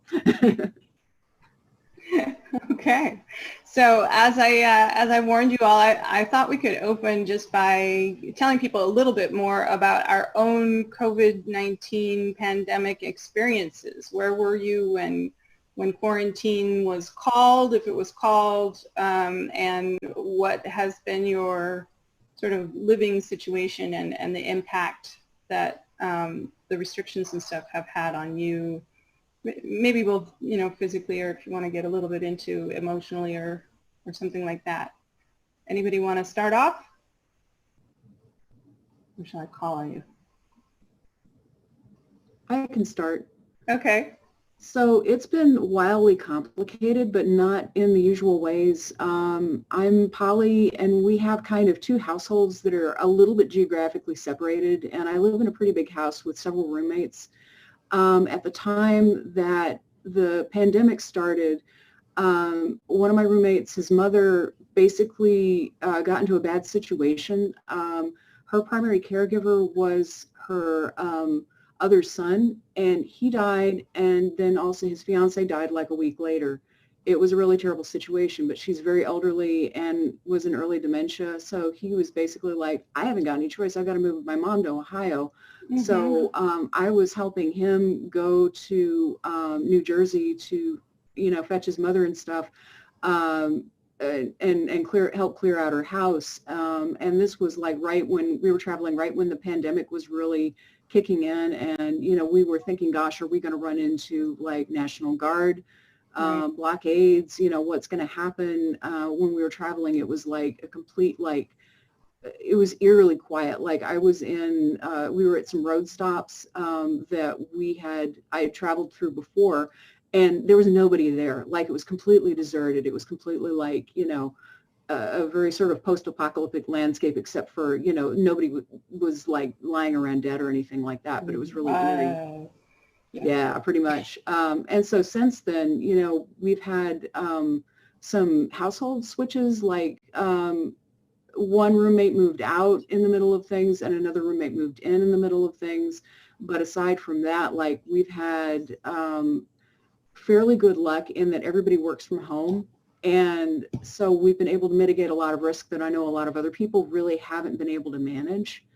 But there for a while, like our other household was like, oh crap, we've been exposed, so we're going to have to quarantine from you guys for 2 weeks. And then so that was really kind of difficult, but I know it's been not more difficult for us than a lot of people, because I know like a lot of people haven't seen really anybody else for months and months and months. So, we've been relatively privileged in that we've got like a closed cluster of friends that, has able to remain closed, and we've mostly been able to see each other.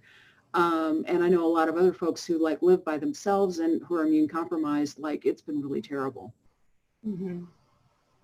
Yeah, I have a friend who's immunocompromised and lives by herself in a room with housemates who are like a nurse and an airport stewardess. So she's just basically been in a single room, quarantining herself from her housemates this whole time. Lee, do you want to? Sure. So I'm pretty privileged that my job translated to working from home pretty easily. I'm a data coordinator for a nonprofit, but that means that most of my coworkers cannot, because they're working direct client services and things like that. So trying to figure out how to do get all the pieces to fit together the way that they used to when people are in such disparate locations has been a challenge. And I was also in kind of a weird situation in the beginning, in that I had top surgery right when COVID kicked in. Okay. So I was already off work for a couple weeks, and then I just never went. Was that outpatient, or did you have to spend some time in the hospital? It was outpatient, yeah. Okay. Yeah. So that was, and then trying to do follow-up care once things really started to get bad was hard. Sorry. You can imagine, I'm sure. Yeah. Yeah. And my partner's in massage school. Now she's having to leave the apartment, but they have them doing all kinds of, you change your clothes, and she takes like 3 masks to school every day. And I worry because that's what you do, but it's been okay. As good as it can be, I guess. Yeah, a close friend of ours was working in the hospital on a COVID floor, and he was like, yeah, I get home and I just strip, leave everything outside, go take a shower. Creamy? Yeah, it's been a trip, yeah. So my book came out early March, and I got to have one event, which was March, I think 14th or whatever, like the Sunday or the Saturday. And I woke up the next Monday with a sore throat. So I called in sick to work, and I was sick for about 2 days. And my boss emailed me at the end of the second day and was like, don't come back. Nobody's coming back. So it just kind of worked out that was my last social event, and then I just went home and stayed home. I have a heart condition, I have asthma, I have lung damage, I have about 1 1/3 working lungs, which is hilarious to look at on an x-ray. The other little one looks like a tea bag. And the concern, of course, is that if I get COVID, I'm going to be one of those unlucky souls because I have all the pre-existing conditions. So I live alone. I've been hanging out in my house alone. Thank God for the internet. It's great. And the thing I think that really irritates me is that my social life is so much better now, because all my good friends had moved away or were super busy, and now nobody's busy and everybody can hang out on Zoom with you like a couple times a week. So honestly, I hate to say it, but the plague year has been almost good for me, except, again, being trapped in a condo and not having a yard and not having a car and just really, really feeling, stuck in place. Mm-hmm. Jordan, did I already? No. Okay. I was in the process of getting I was married. My ex moved out in December. I got divorced during the pandemic, like did all the paperwork, I'm so glad that I actually am older and have a printer. Like I had to scan everything and send it back, so I didn't have to go out, because I don't have a car. I can't drive, so I couldn't go. There's no way I could. I have a whole bunch of strikes against my respiratory system, so I can't see. I saw 7 human beings this week. That's 7 more human beings than I've seen since January in a week. Yeah. I've seen a human being once every 3 weeks since January. And I live in a house that I refinanced during the pandemic. So I've gotten divorced during the pandemic, refinanced a house during the pandemic. And I have seen a human being once every 3 weeks, maybe this entire time. And then this week I saw 7 human beings. I'm just like, I don't know what to do. My brain's just, it was great. I loved it. But also I had so much social time, and I'm also slightly freaking out too, because I saw 7 human beings. It was great to see you, Lucy. I would not take it back. But I'm also yeah. So, but I have a house and a garden that I can take care of. So, I have an online gaming habit that I've had for 20 years. Mm-hmm. So that, I think, has saved my life, because I have online gaming friends that I've had for 15, 16, 13, 12, 11 years Yeah. that I get online and I play games with them on Discord or whatever. And we've So, so you mentioned gardening. I know one of the trends during the pandemic has been that people who didn't garden before have started gardening. Do you garden? Do you grow food, or have you found yourself?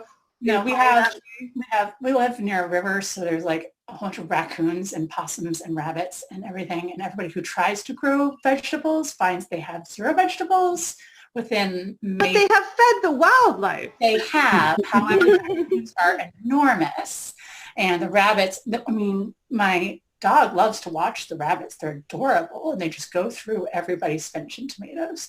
And so I have just flowers and everything and grasses. And I've been a reluctant gardener for about 6 years. So, but this year I'm actually like not reluctant about it. Now I'm like, time to water, time to weed. We have a groundhog now. I don't know exactly when he moved in, but he's huge as well. And Brian, my husband, was like, well, we should relocate him. And then I talked to some experts, and they're like, well, if you move a groundhog out, usually another groundhog just moves in because, you know, empty home. And he's single and has no, you know, babies and just eats the grass mostly. So I was like, you know, he's not hurting anything. And if we get into a real disaster, you know, dinner. So I think that's one of the things, like, people have been so stressed by this situation. But as a historian, and I do have a history degree, and I've also studied this particular area, you know, you come across things from the era of the Depression where a groundhog, like, it wasn't a joke. It was good eating. Like, people would go and hunt groundhogs to put food on the table, and we haven't hit that. But to listen to people talk, you would think that we had. Do you think that that's one of the things, as far as like horror, that, you know, is how the narrative has perhaps been fictionalized in terms of our levels of stress, and how that might play into fictional representations of this sort of thing, like how bad this is, and then, oh, people don't have their usual access to food, but are people really starving? This isn't the potato famine, right? So what are your thoughts on that? I feel like it's early yet, but hopefully we don't get there. But yeah, we definitely, you know, we've been experiencing really high grocery prices, and certain things have been astronomically high. I know people personally who've been using, you know, farm share CSAs more if they have access to those. Like, I know that we've been availing ourselves more of local food because it tends to be more affordable. But we haven't been like growing a garden, partly because, you know, we already were kind of at our capacity for doing stuff. Like, our lives didn't really materially change. We had already been working from home. You know, we weren't like casting about for something to do. Our jobs, what we were doing was already what we were doing. So we didn't have more time suddenly manifesting itself. And we also live in an area with a lot of bunnies and stuff. But yeah, I mean, definitely it could be a lot worse if people were, you know, authentically starving like they were in the Great Depression, and people who never hunted before decided to go hunting. I mean, that's potentially a nightmare right there. I mean, a bunch of, you know, untrained folk with guns shooting for the local deer. What can go wrong? Yeah. Setting bear traps in urban situations. Yeah. Because people do eat groundhog and squirrel and raccoon and everything. They just do. There are people out there that do, and it's a totally fine thing to do. It's a normal thing. Oh, sure. Yeah. But to think that, right, exactly, totally untrained hunters would go out and do it, that creates an entirely different problem. I think also we're at a population level in the States where everybody can't successfully go out and do that. I mean, you know, we just have too many people for that to work for very long. So, you know, hopefully we don't get to a point where like our food supply lines have been really extremely disrupted. So, yeah. Did you all hear about the situation where the processing plants were shutting down, like up in Minneapolis, and so the food supply line was disrupted, but not because of the supply, but because of the packaging, basically. Yeah. Whether or not and then I've never seen anybody anticipate this. Like, the problem was that the pigs were growing too big.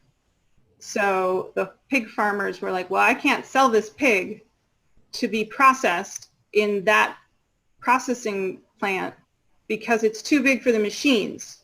So I'll just kill it and, compost it or something. And I was like, seriously? Like, there are people in other places that would eat it. There are hunters who know how to butcher a pig. There are butchers who know how to butcher a pig, but instead of sending herds of pigs somewhere or something like that, they were like, we can't use this one supply line that we're used to. So, oh geez, it was, has anybody seen that in fiction? Like, you see this stuff about the big farms. I've never seen something like that. No, what that makes me think of was when we started to see, at least up here, those images of farmers just pouring milk down the drains. Oh, and starting to read about that and realizing just how very, very tight and precise the whole just-in-time food delivery system is. And what that actually reminded me of was the whole, the globalization of the food supply, the assumption that if you can't get something, it's coming from somewhere. So at the place that I used to work, my last job was a nickel and cobalt refinery, and we got our ore from Cuba. And what that meant was that we couldn't do business directly with the States. So, a valve fails or something, and the only manufacturer of that valve is in the States. We can't actually buy it. We have to go through a third-party buyer and have them buy the stupid valve and then send it to us at a markup. And when all this started happening, that was the first thing I thought of was things are going to break and they're not going to be able to be replaced. And I think that is a basis for a horror novel because that leads towards a society in which things fall apart, can't be fixed, and then you don't get them back. And that's like, did you guys read Wojciech Rice's book, Moon of the Crusted Snow? It's not, no. It's really good, and it's billed as a dystopian novel. I'll put the details in the chat or Discord. I really liked it. It's billed as a dystopian novel. It actually is not. It's just there's a northern community, and power goes out, and the roads are cut off, and that's it. It's not the end of the world. But the way that it starts to go downhill when people can't get the things they need and can't therefore live the lives that they had been living previously. Mm-hmm. That seems like the apocalypse. And when you look at apocalypse books, sometimes you're like, it's just one little mm-hmm. thing because of all these just-in-time supply systems. Mm. Yeah. Lee, did you have thoughts on that? Or? I think kind of going along with that is the horror of how things will be distributed. Like, I don't foresee it being super likely that those of us living in Seattle under the shadow of Jeff Bezos are going to have to be out there in the world anytime soon, because there are enough wealthy people here that they will get stuff, whatever that takes. You know what I mean? Like those places that, like Primi mentioned, being used to being able to get whatever you want, it's coming from somewhere. If people want certain types of food here in Seattle, I would not be surprised if it's coming from someplace who now no longer gets to have that food because somebody else was able to pay more for it. So I think it's that increasing of social inequality through consumption is also going to be a factor going forward. And then not to mention, folks who can't have groceries delivered because they don't live on a supply line to be able to have them delivered to them. I mean, my parents can't have groceries delivered. They live out in the cornfields. My dad could go out and hunt squirrels if he needed to. He has the skills for that, so I don't worry too much about them. But and if you have internet, then you can have easy access to the gig economy. And like, there've been a whole bunch of people who are like, oh, I'll deliver food, pay me and I'll go grocery shopping for you. But if you're in a rural area that doesn't actually have internet access, how are you going to connect to those services? There's definite inequalities. Yeah. I think also what you were describing as far as the international situation, I think it's easy for us, for those of us who live in the States, to not to forget about the fact that your currency can also be completely devalued. We've had a few runs on the banks and stuff, but like in the 1800s. So our currency has been pretty worldwide respected. We did have a dip this past year as far as the value of American currency, but you know, in other situations, they have that additional horror of, okay, sure, there's people who are really rich, but what does that count for? Like, I recently read Lucifer's Hammer by Purnell and Niven, and that is a post-apocalyptic story in which there's a comet that hits the planet Earth, and it mostly focuses on an area, a high altitude area of California, and there's a person who is very rich who's trying to get to a place that he knows is rich in resources, and along the way he needs to get a vehicle, and the person who has a vehicle is like, well, what'll you give me for this vehicle? And he's like, all these credit cards, all this money, it's useless. There's no government to back it. There's no banks to back it. And so he has to come up with something that he can promise, or something, some sort of a thing that is actually of value in the new situation. And I think that's a really interesting question. So we do have a question that I just want to throw out because I think it's fun to take questions as we go. How would physical distancing in small social circles affect the lives of vampires? I love this question. Okay. You want to start us off, or? Sure. Okay, so if you're a vampire and you need to, I'm assuming that we're going with vampires who have to eat humans, not, you know, we're not going with we can eat rats, Interview with a Vampire style. Unless you have willing humans, which I don't know, maybe that's going to be the new part of the gig economy, is who can deliver a person to my front door so I can get something to eat. Otherwise, you're going to have to try to get close to people, and I don't know about y'all, but when people try to get within 6 feet of me when I'm outside, it's back away. So should all the vampires move to the red states where people are not so much like that? Maybe. Vampires would be fine. I mean, if you have the really old school, can turn into a mist kind of vampire, can you know, hypnotize somebody type vampire, you know, they'll just like turn into mist, go under somebody's door, and, you know, the person will wake up the next morning going, gosh, I wonder why I feel lightheaded, and where did these wounds on my neck come from? What happened last night? You know, so I feel like the really old school vampires would do pretty well. I guess that depends if you're still using the whole can't enter your home without an invitation rule or something. That's true, but they could pretend to be, you know, delivering groceries. We don't let them in our house either. Jordan, did you have a thought? There's so many people who are nocturnal right now, like me. I mean, would you like, so there's like, so I said earlier that, like, so this is my name, by the way, so everybody knows in case you've seen a vampire out there. So like, I actually aspire to be a vampire because I wake up like pretty close to dark and I stay up all night. So, you know, it's this whole thing of, there's so many people who've gone full nocturnal. So like somebody came to the door and said, hello, I'm a vampire. And you were kind of creepy kid like me. You'd be like, oh, hello. Well, why don't you come in? This would be a benefit because you catch the virus then, right? I mean, yeah. So like, I don't know, kind of works for like idiots like me. So, like, why don't you like, I mean, but Yep. I don't know. My thought is So the question is about physical distancing and small social circles.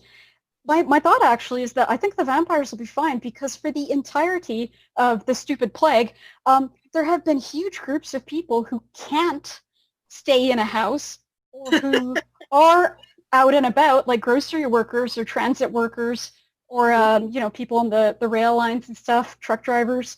There's always people who can't, literally can't, because they need it to live, obey the physical distancing or small social circles. They're out at night, they're doing shift work. They can't do their jobs from home. That's something that most of us are lucky to do, but a humongous amount of people are not. And again, that's why it's a pandemic, is because people can't distance themselves, because people can't shelter in place or quarantine. And the vampires could just wait until like the grocery store closed and then bite somebody in the parking lot.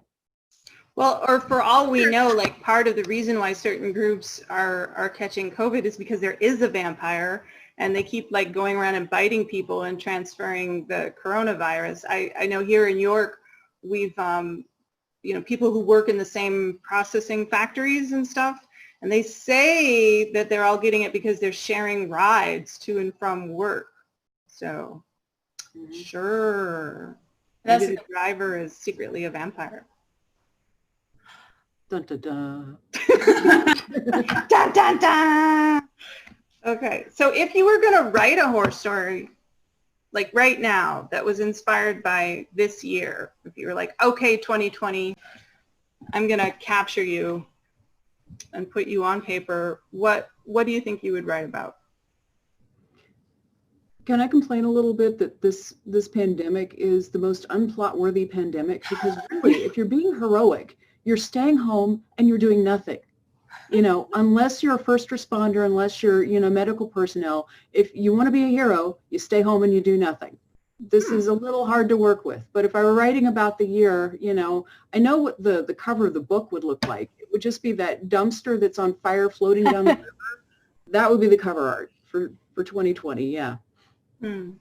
So what if you had a guy who was delivering groceries, or a woman or a non-binary person or a genderqueer person or a gender fluid person who's delivering groceries, and they keep on delivering to this house, but the one house just keeps on getting the same 2 cans of food every other day.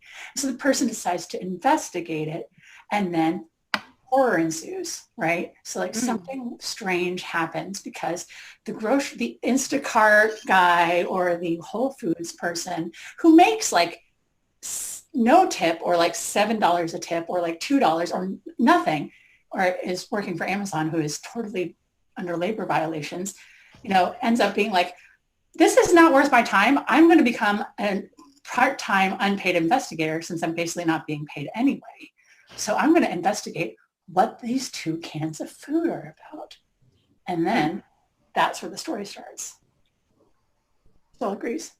I will say, like, now I'm a nonprofit organizer and volunteer, especially in the city here. So York is, our families are like 70% of them are below the poverty line. So none of them are ordering groceries delivered. We have, it's settled down now, but during the peak, our food bank stopped letting people walk up to its downtown area unless they were seniors. And in the suburban area, they basically took over a former Kroger, and it became this huge warehouse where people could come and get in line in their cars and pick up a box of food, a box of groceries that was good for a week. So once a week, every Tuesday, traffic on the road out front would shut down basically for 3 hours as 3,000 families came and got a box of food. So, I have to argue a little bit with your comment, Lucy. Like, a lot of us who had at least some ability to step outside the house, I went.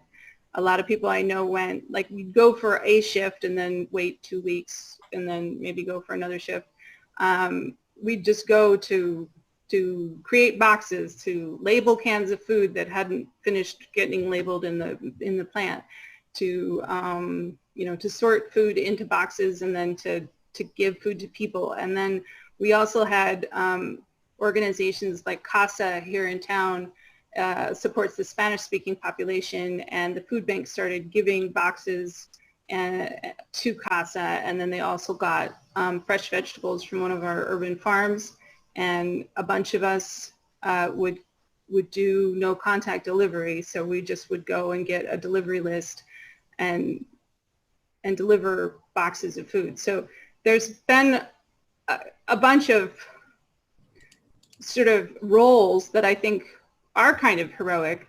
We also, just people volunteering. We had a sort of a spontaneous task force that opened up doing things like contacting hotels that had toilet paper or that had food in their fridges that wouldn't last because nobody was going to hotels, and then transferring that food to somebody who could actually consume it before it went bad. And there's just been a whole bunch of different roles. I guess, Premi, you've had some experience in disaster preparation, right? So did this sort of thing go according to predicted paths or operational practices? It's definitely going in the way that things are expected to go when no one listens to the experts. Yep. So when you assume that that's the case, this is precisely par for the course. In fact, in many areas, we're not even at the kind of pre-disaster point yet, where we've got the tornado warning or whatever, and we're battening down the hatches. There are places opening back up, and they're having thousands and thousands and thousands and thousands of cases a week. And I guess that's the thing about exponential spread, which made me think, and again, this has come up on previous panels, I would rather be waterboarded by a bathtub full of murder hornets than write a horror novel about this particular stupid pandemic. But it also made me wonder, can you write a plague novel that is not a horror novel? Mm-hmm. Because I think all the plague novels that I've read are explicitly horror, except COVID is like not a horror novel, and everyone's going to die of boredom pretty much. And one of the panels that we were at, we were talking about who do we think is going to jump on the plague novel for COVID, and everyone said, well, a bunch of awful biomilitary or biomedical thrillers are going to come out really quickly saying that it was and we weaponized this. That we weaponized it, and it's going to be like 800 pages thick and crammed with weapon specs. And the other thing probably is that LitFic is going to jump on this before genre fiction. And LitFic is going to be about sad, attractive young people quarantining in their houses and possibly falling in love virtually. But genre fic is going to stall out because it's going to be deciding whether it wants to write a sci-fi or a horror, and it's going to be doing all the research. So that was a really interesting panel anyways, but yeah, people kept naming all these plague novels like Zone 1 by Colson Whitehead, which I love, and of course The Stand by Stephen King, and Grasshopper Jungle by whatever that guy was, that's a plague novel. And I'm like, these are all clearly horror. But COVID is just moving so slowly, it's not literary enough. How many of you know someone personally who has died of the pandemic? Kind of. I know several people who got sick, and I know of people who have lost people, like they've lost, an uncle or a grandparent. As far as I know, nobody I know personally has died, but a couple of people have gotten really very, very ill from it. So, yeah. Lee, do you know anyone? I mean, I've had family members of friends, but nobody that I knew personally who has died. I've gotten sick, yes, but not who has died. Jordan? I've had several family members and family friends die, but not of the virus. Do you relate to how upset people have gotten at the inability to gather to I mean, we just had a virtual memorial, and I think it went pretty well from what people say. I wasn't able to attend it, but I'll watch it later. But people have been really upset by not being able to be present when loved ones are really ill and pass, and then not being able to get together. It's always been difficult for me because I live very far away from family. Mm-hmm. So it's always been hard for me to get to a funeral or something because it's always very fast, and then I can't get there in time. So for me, it's almost no different. The thing is, when I had a very close friend die locally, I couldn't get there, and that was very hard.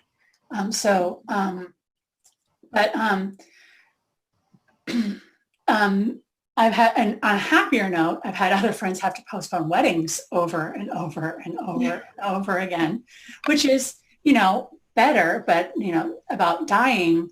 I've had some friends and family members and friends of family die, but not of the virus, of other things. I mean, I don't know if that's, and it's not miscounting numbers. It's not miscounting the reason either. Yeah.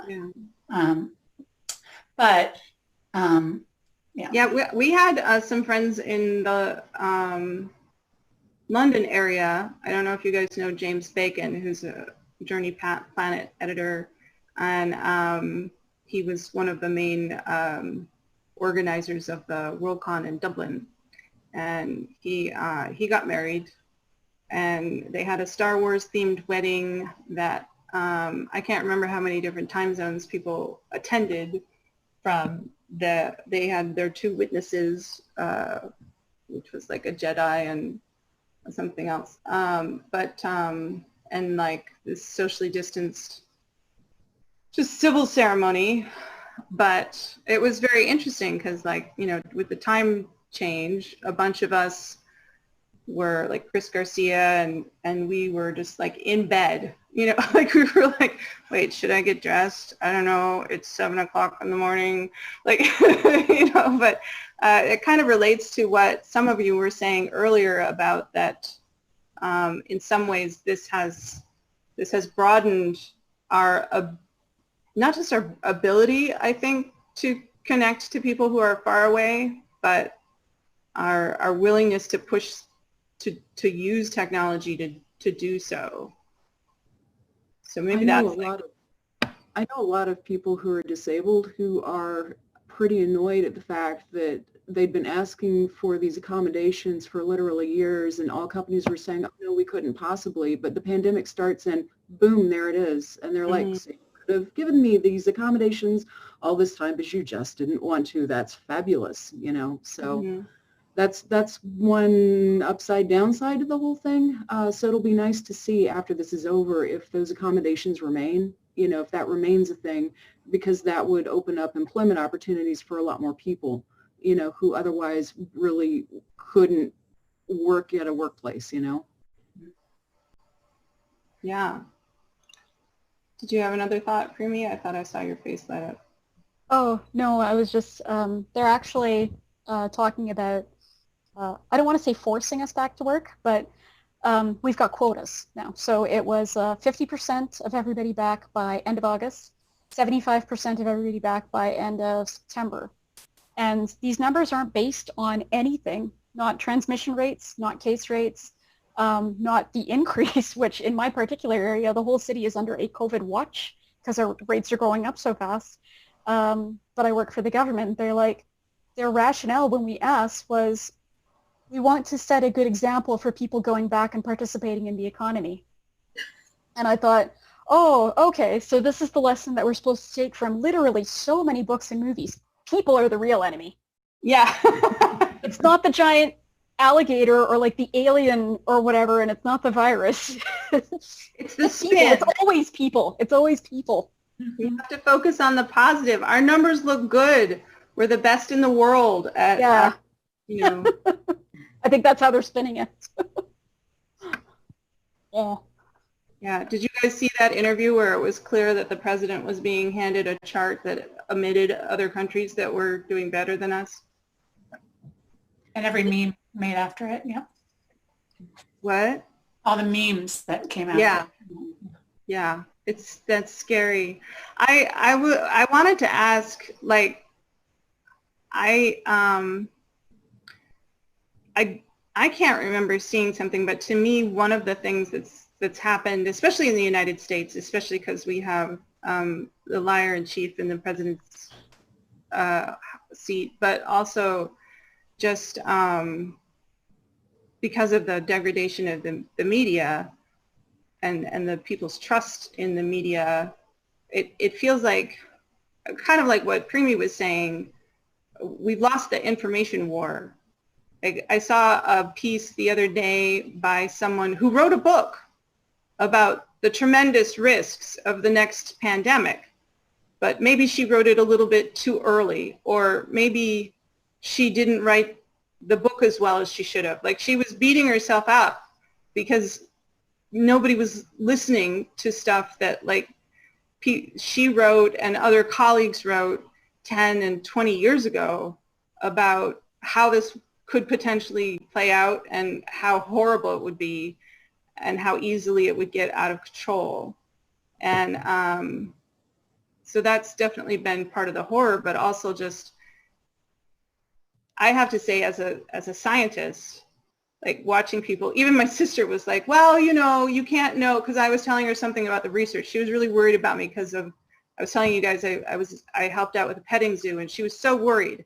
And I was like, well, the research shows, you know, we were outside, so that's really helpful. And the only kids coming up to me were little kids, and they can get it, but they're 70% less likely to spread it. And she was like, oh, well, research, you know, all the research showed something different early on, and now it's changed.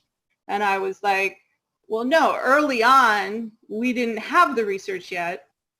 So they said all kinds of things based on things that they hoped would help, right? And then they were like, oh, well, you know, now that we know it a little bit better, those things are maybe not the best thing to focus on. Let's focus on other things that we now understand will help for sure. And then, but then now the trust is gone. So, and then there's the question, of course, of, are there evil agents making that worse? Does anybody, like, is that a good horror story? I mean, is that, where would you go with that? I think Primi covered it earlier with the whole not listening to experts thing when she brought it up. Mm-hmm. Like the whole, like, yeah, I mean, if you're not listening to experts, if you're not looking at the research, if you're not following the actual experts who know what they're talking about, then, I mean, I don't know. I just, yeah. Yeah. I think what keeps striking me as a scientist, again, and as a former virologist and someone who worked in a virology lab, level 4, because we were working with hepatitis, is the way the public understands science to work, which I think is kind of the way that their brain settled on it in, like, grade 3. They're like, oh, here's a fact. Science has told us there's a fact. But of course, the research that's being done on COVID, which, by the way, is absolutely phenomenal, and I'm reading like 3 or 4 papers a day about it, and preprints and everything, is the more you learn, the quicker science pivots. It's like watching somebody, you know, do a cross step on the basketball court really, really quick, and, you know, start dribbling down the other direction. And what the public sees is, oh, those scientists changed their minds again. It can't be because they did an experiment that got a result that showed something different. It can't be because they have stats that fit the epidemiological model better. It can't be because blah, blah, blah. It's probably because they're evil or incompetent or stupid or being paid off. So we can't trust them. And when you look at things like, actually Nature magazine did an interesting survey about it last year. I don't know if you guys read it, but they started surveying people about their trust in scientists. And over the last 50 years or so, the trust in scientists and scientific experts has gone down in a very, very, very depressing way. It's actually gone up in ethnic minorities and down with white people. And I think when I read that, I went to bed and just, like, pulled the blankets over my head. Like, this is how science works. You find things out. And the science education in this country is so poor now, and so few people understand how the process works, and it's the process that matters. And of course, people simultaneously expect scientists to automatically have all the answers on the one hand, but then they refuse to believe them on the other. So, you know, it's kind of a no-win situation, and there's a real level of horror there that people are so subject to conspiracy theories and misinformation and all this other stuff that, you know, trying to get accurate information out there seems so much more challenging than it should be. Yeah. Well, and the other thing too, and you're exactly right about the sort of conspiracy stuff, fake stuff. What we kind of found out over the years is people will absolutely go with what their intuition is telling them far more than what the data is telling them, especially if the data is not being communicated very clearly. And all through history, you can see so many examples, not just in plague years and stuff like that, but of people going with what feels like it might be more accurate than what they're being told. You know, you think of like the Justinian plague or whatever, where they knew for sure, absolutely, that the plague had happened because the temples had been desecrated. What could be any other cause, right? So you have people that are being run on their intuition rather than on information because the information is coming from people they don't like. And that is a horror novel. Yeah. Lee, did you have any thoughts on that? I think Primi said that pretty well. I co-sign that. And then you also, though, just add in all the different places that people get their information and how easy it is to just make something that looks really, really professional, really official on the internet. Yeah. And use the right words, which I think is something that certain groups in the United States have turned into an art form of using just the right words to push the right buttons to get people and the right videos that may or may not be what they were presented as being. Yeah.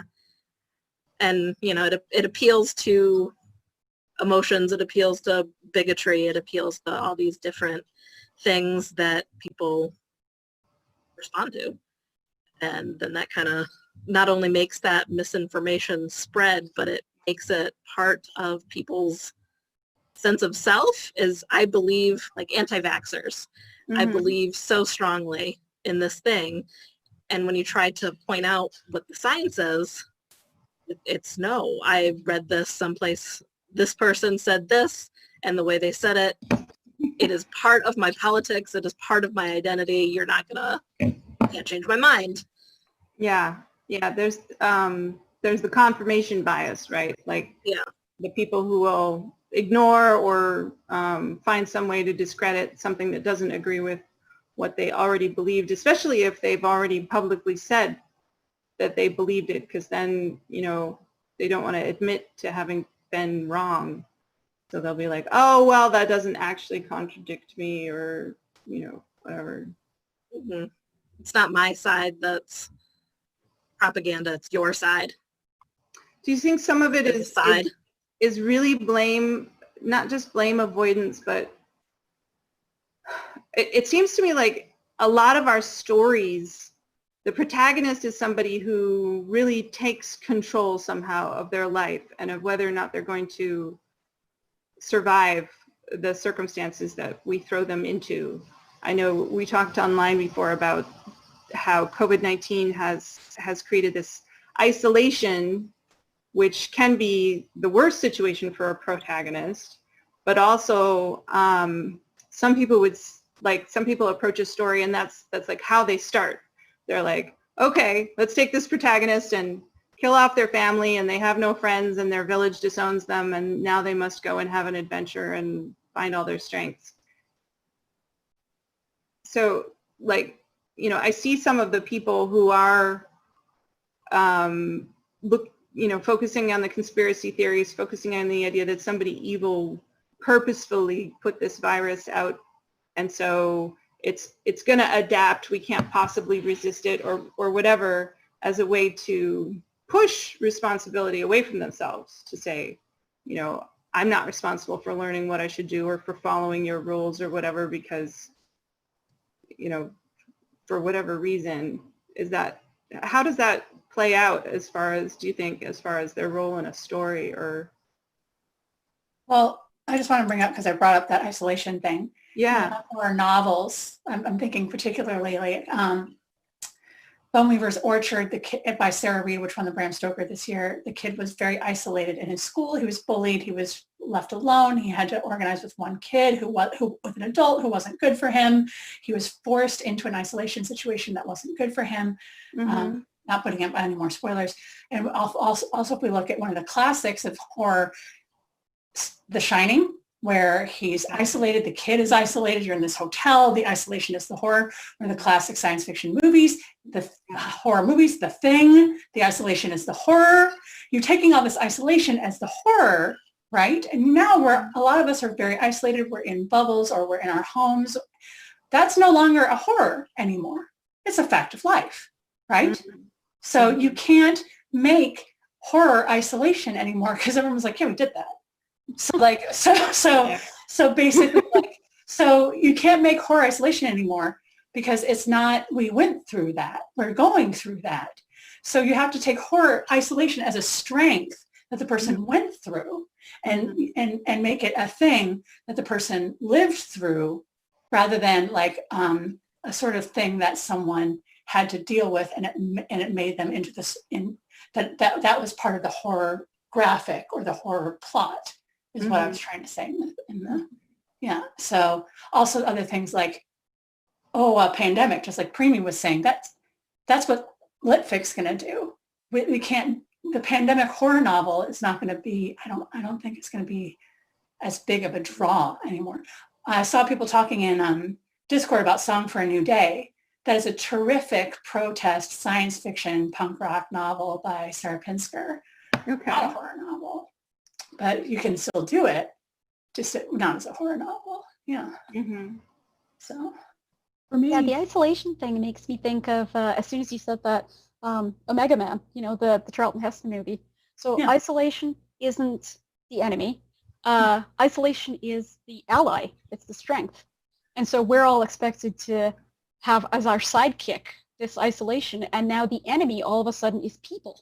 So instead of all the books where in the horror novel you think you can survive if you can just find a group of people to survive with or to look after you or to rebuild your community or whatever, like in The Road, they're all keeping on the road, but what they really want isn't to be two alone people on the road. They actually do want to find a community. But now that's the danger. And that's so horrible. Like our natural need for human connection and community and to remanufacture normality and hope with other people around us is the one thing the virus won't let us do, which again, rude. Yeah. So yeah, you see somebody on the street, you're like, oh yikes. Oh yikes. So yeah, and yeah, so it's just because you don't know. Are they? And they don't know. Yeah. They don't know. Yeah. I mean, sometimes they don't care. But I think that is another horror thing. When you mentioned The Thing, right? Some of it's just the unknown. What shape has it taken now? Who is it? But yeah, so that there's the idea that the horror, the old horror tropes become the dystopian YA protagonist idea. So, but yeah, but I mean, I don't know. I do think there's Lucy. Did you have a thought, Lucy? I did, but we can go. No, go ahead. Okay. For me, it's with the isolation horror. It's and the idea of that. I agree with Preemie in terms of like our reality in this pandemic is that it is our ally. But for me, it's the sense of paranoia, the not knowing if somebody's infected, the not knowing if there's some other transmission route that the scientists haven't discovered yet, the not knowing if you're doing everything perfectly safely. And, the anxiety of not knowing what's going to happen next, are we going to have another spike? Are they going to determine that this is transmitted by water and they didn't think it was, and whoops, you can get this swimming in the river or whatever. If I were writing a horror story about, what's happening now, I would amplify those emotions and those feelings and those senses of, just basically the anxiety and the paranoia to really ramp up the sense of dread about the situation. Because I think especially if people are, kind of stuck living by themselves, it's really easy to get kind of lost in your own head and your own fears. And, that can be a really horrific situation. So, yeah. Yeah, that's been told in a lot of stories, right? People getting lost in their head and losing track of what is reality. I've talked to a lot of people who decided now is the time to get really into Mira Grant's Feed series, which is interesting because while I was sitting here listening to some of you all when you were speaking, it sounds very much like you're talking about a zombie apocalypse. You know, you don't know, has that person been bitten? Are they going to tell you? Have they been? And you have to have your little quarantine bubble of survivors. Yeah, it's there's a lot of unknowns. I do think there has been some hope. I mean, you don't have like the complete comfort because you know, there's always some sort of contact that you're having with other people or the outside in some way. But has anybody here expanded their bubble to one other person just to like have some family, basically? Because we're not, we've done that because we're not near any actual family. So so my daughter was going nuts with the lack of contact with anybody. She's an only child, and the lack of contact with anybody who wasn't her parents. And so so she's now, as a substitute teacher, I'm not planning to go in the classroom, so I actually just made arrangements with a friend of mine who's a nurse, and she needed childcare, and so her daughter, who's my daughter's age, and her other two children are going to come to my house the days that they're not in school, because we're having a hybrid model. So so Rosie basically gets a sister, kind of a little sister and an older brother, which she always wanted, but she'll find out it's not so fun. But because you know, she needed somebody else to be around, and they needed somebody else to watch the kids when there's work going on. So we decided to just sort of merge those two households a little bit, and that I've seen other people doing that. So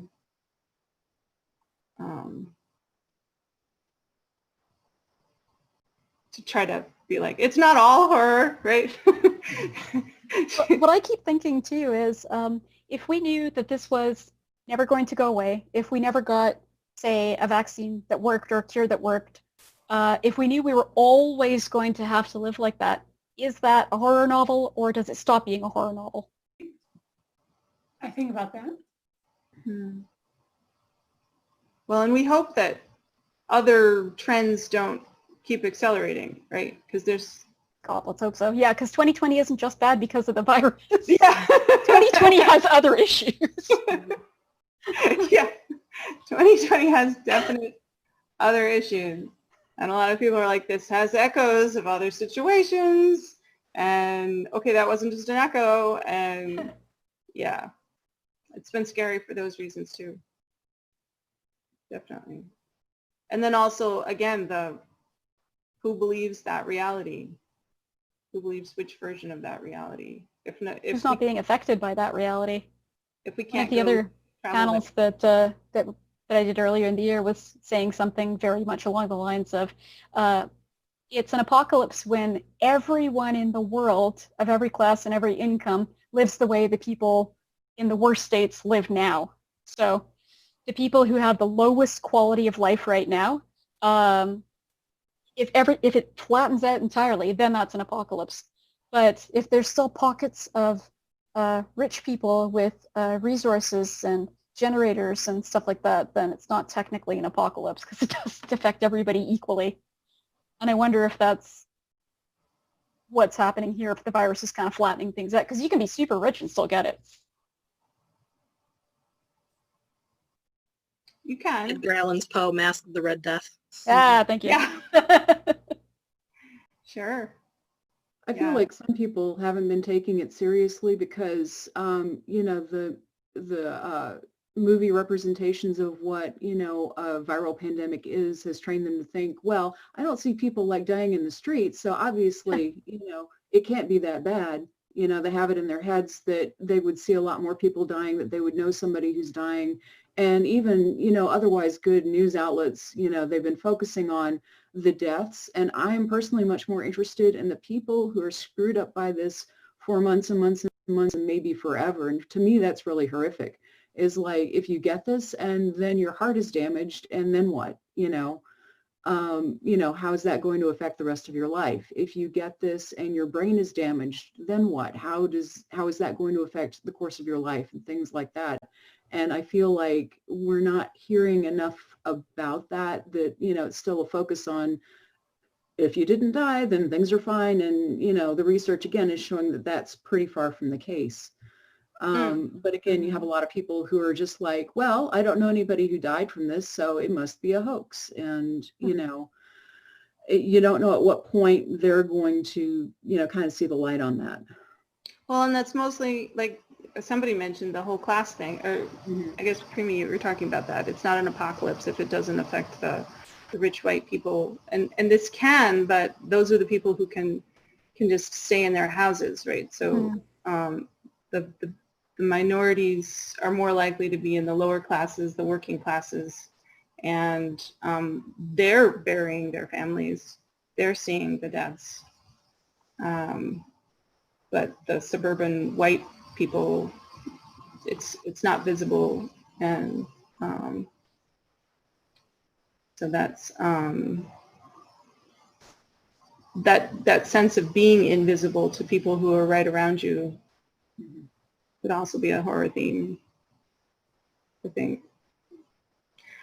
Well, I have really enjoyed this. Does anybody have any last comments that you wanted to make? Books that you wanted to recommend, or plans to go to sleep right away? I actually just wanted to riff on one last thing that Lucy just said, which was what are going to be long-term effects of, say, heart damage, brain damage, blood vessel damage, lung damage from this. It's possible that the real horror won't be for 10 or 20 years. Maybe what we're in right now is actually some kind of honeymoon phase, where later on in 15 years or 20 years or 25 years, when we haven't gotten rid of this and it's ripped through the population, and everybody, or like, say, you know, a quarter of people, a third of people, a half of people are just in really, really rough shape and can't get better. What kind of world does that look like? Yeah, we've been talking about, my husband's a virologist, so you know, compare it to, for instance, shingles. So you've got that family of like herpes and chickenpox viruses that stay in the body forever, and they might be dormant for a while, and then like chickenpox decades later is like, oh, and here's some suck, and it can be terrible and very disabling. That's scary. So are any of you planning to go to the reading odd, is there an odd and an even? I don't know. The reading Discord to chat after this? I guess we have, yeah? Okay. So I'm told we have a, Primi says, me too. Okay, awesome. So Readings Odd says our Zoom host, so we'll reconvene there. And thanks again, everybody, for your comments and your recommendations. I know I made some notes, and hopefully those all ended up in the Discord. And if not, we can go add them now. So, thank you. I'm like looking at you, but I know that you can't tell. So. Thanks a lot, everybody. And we'll move over to the Discord now, I guess. Thanks. Okay, cool.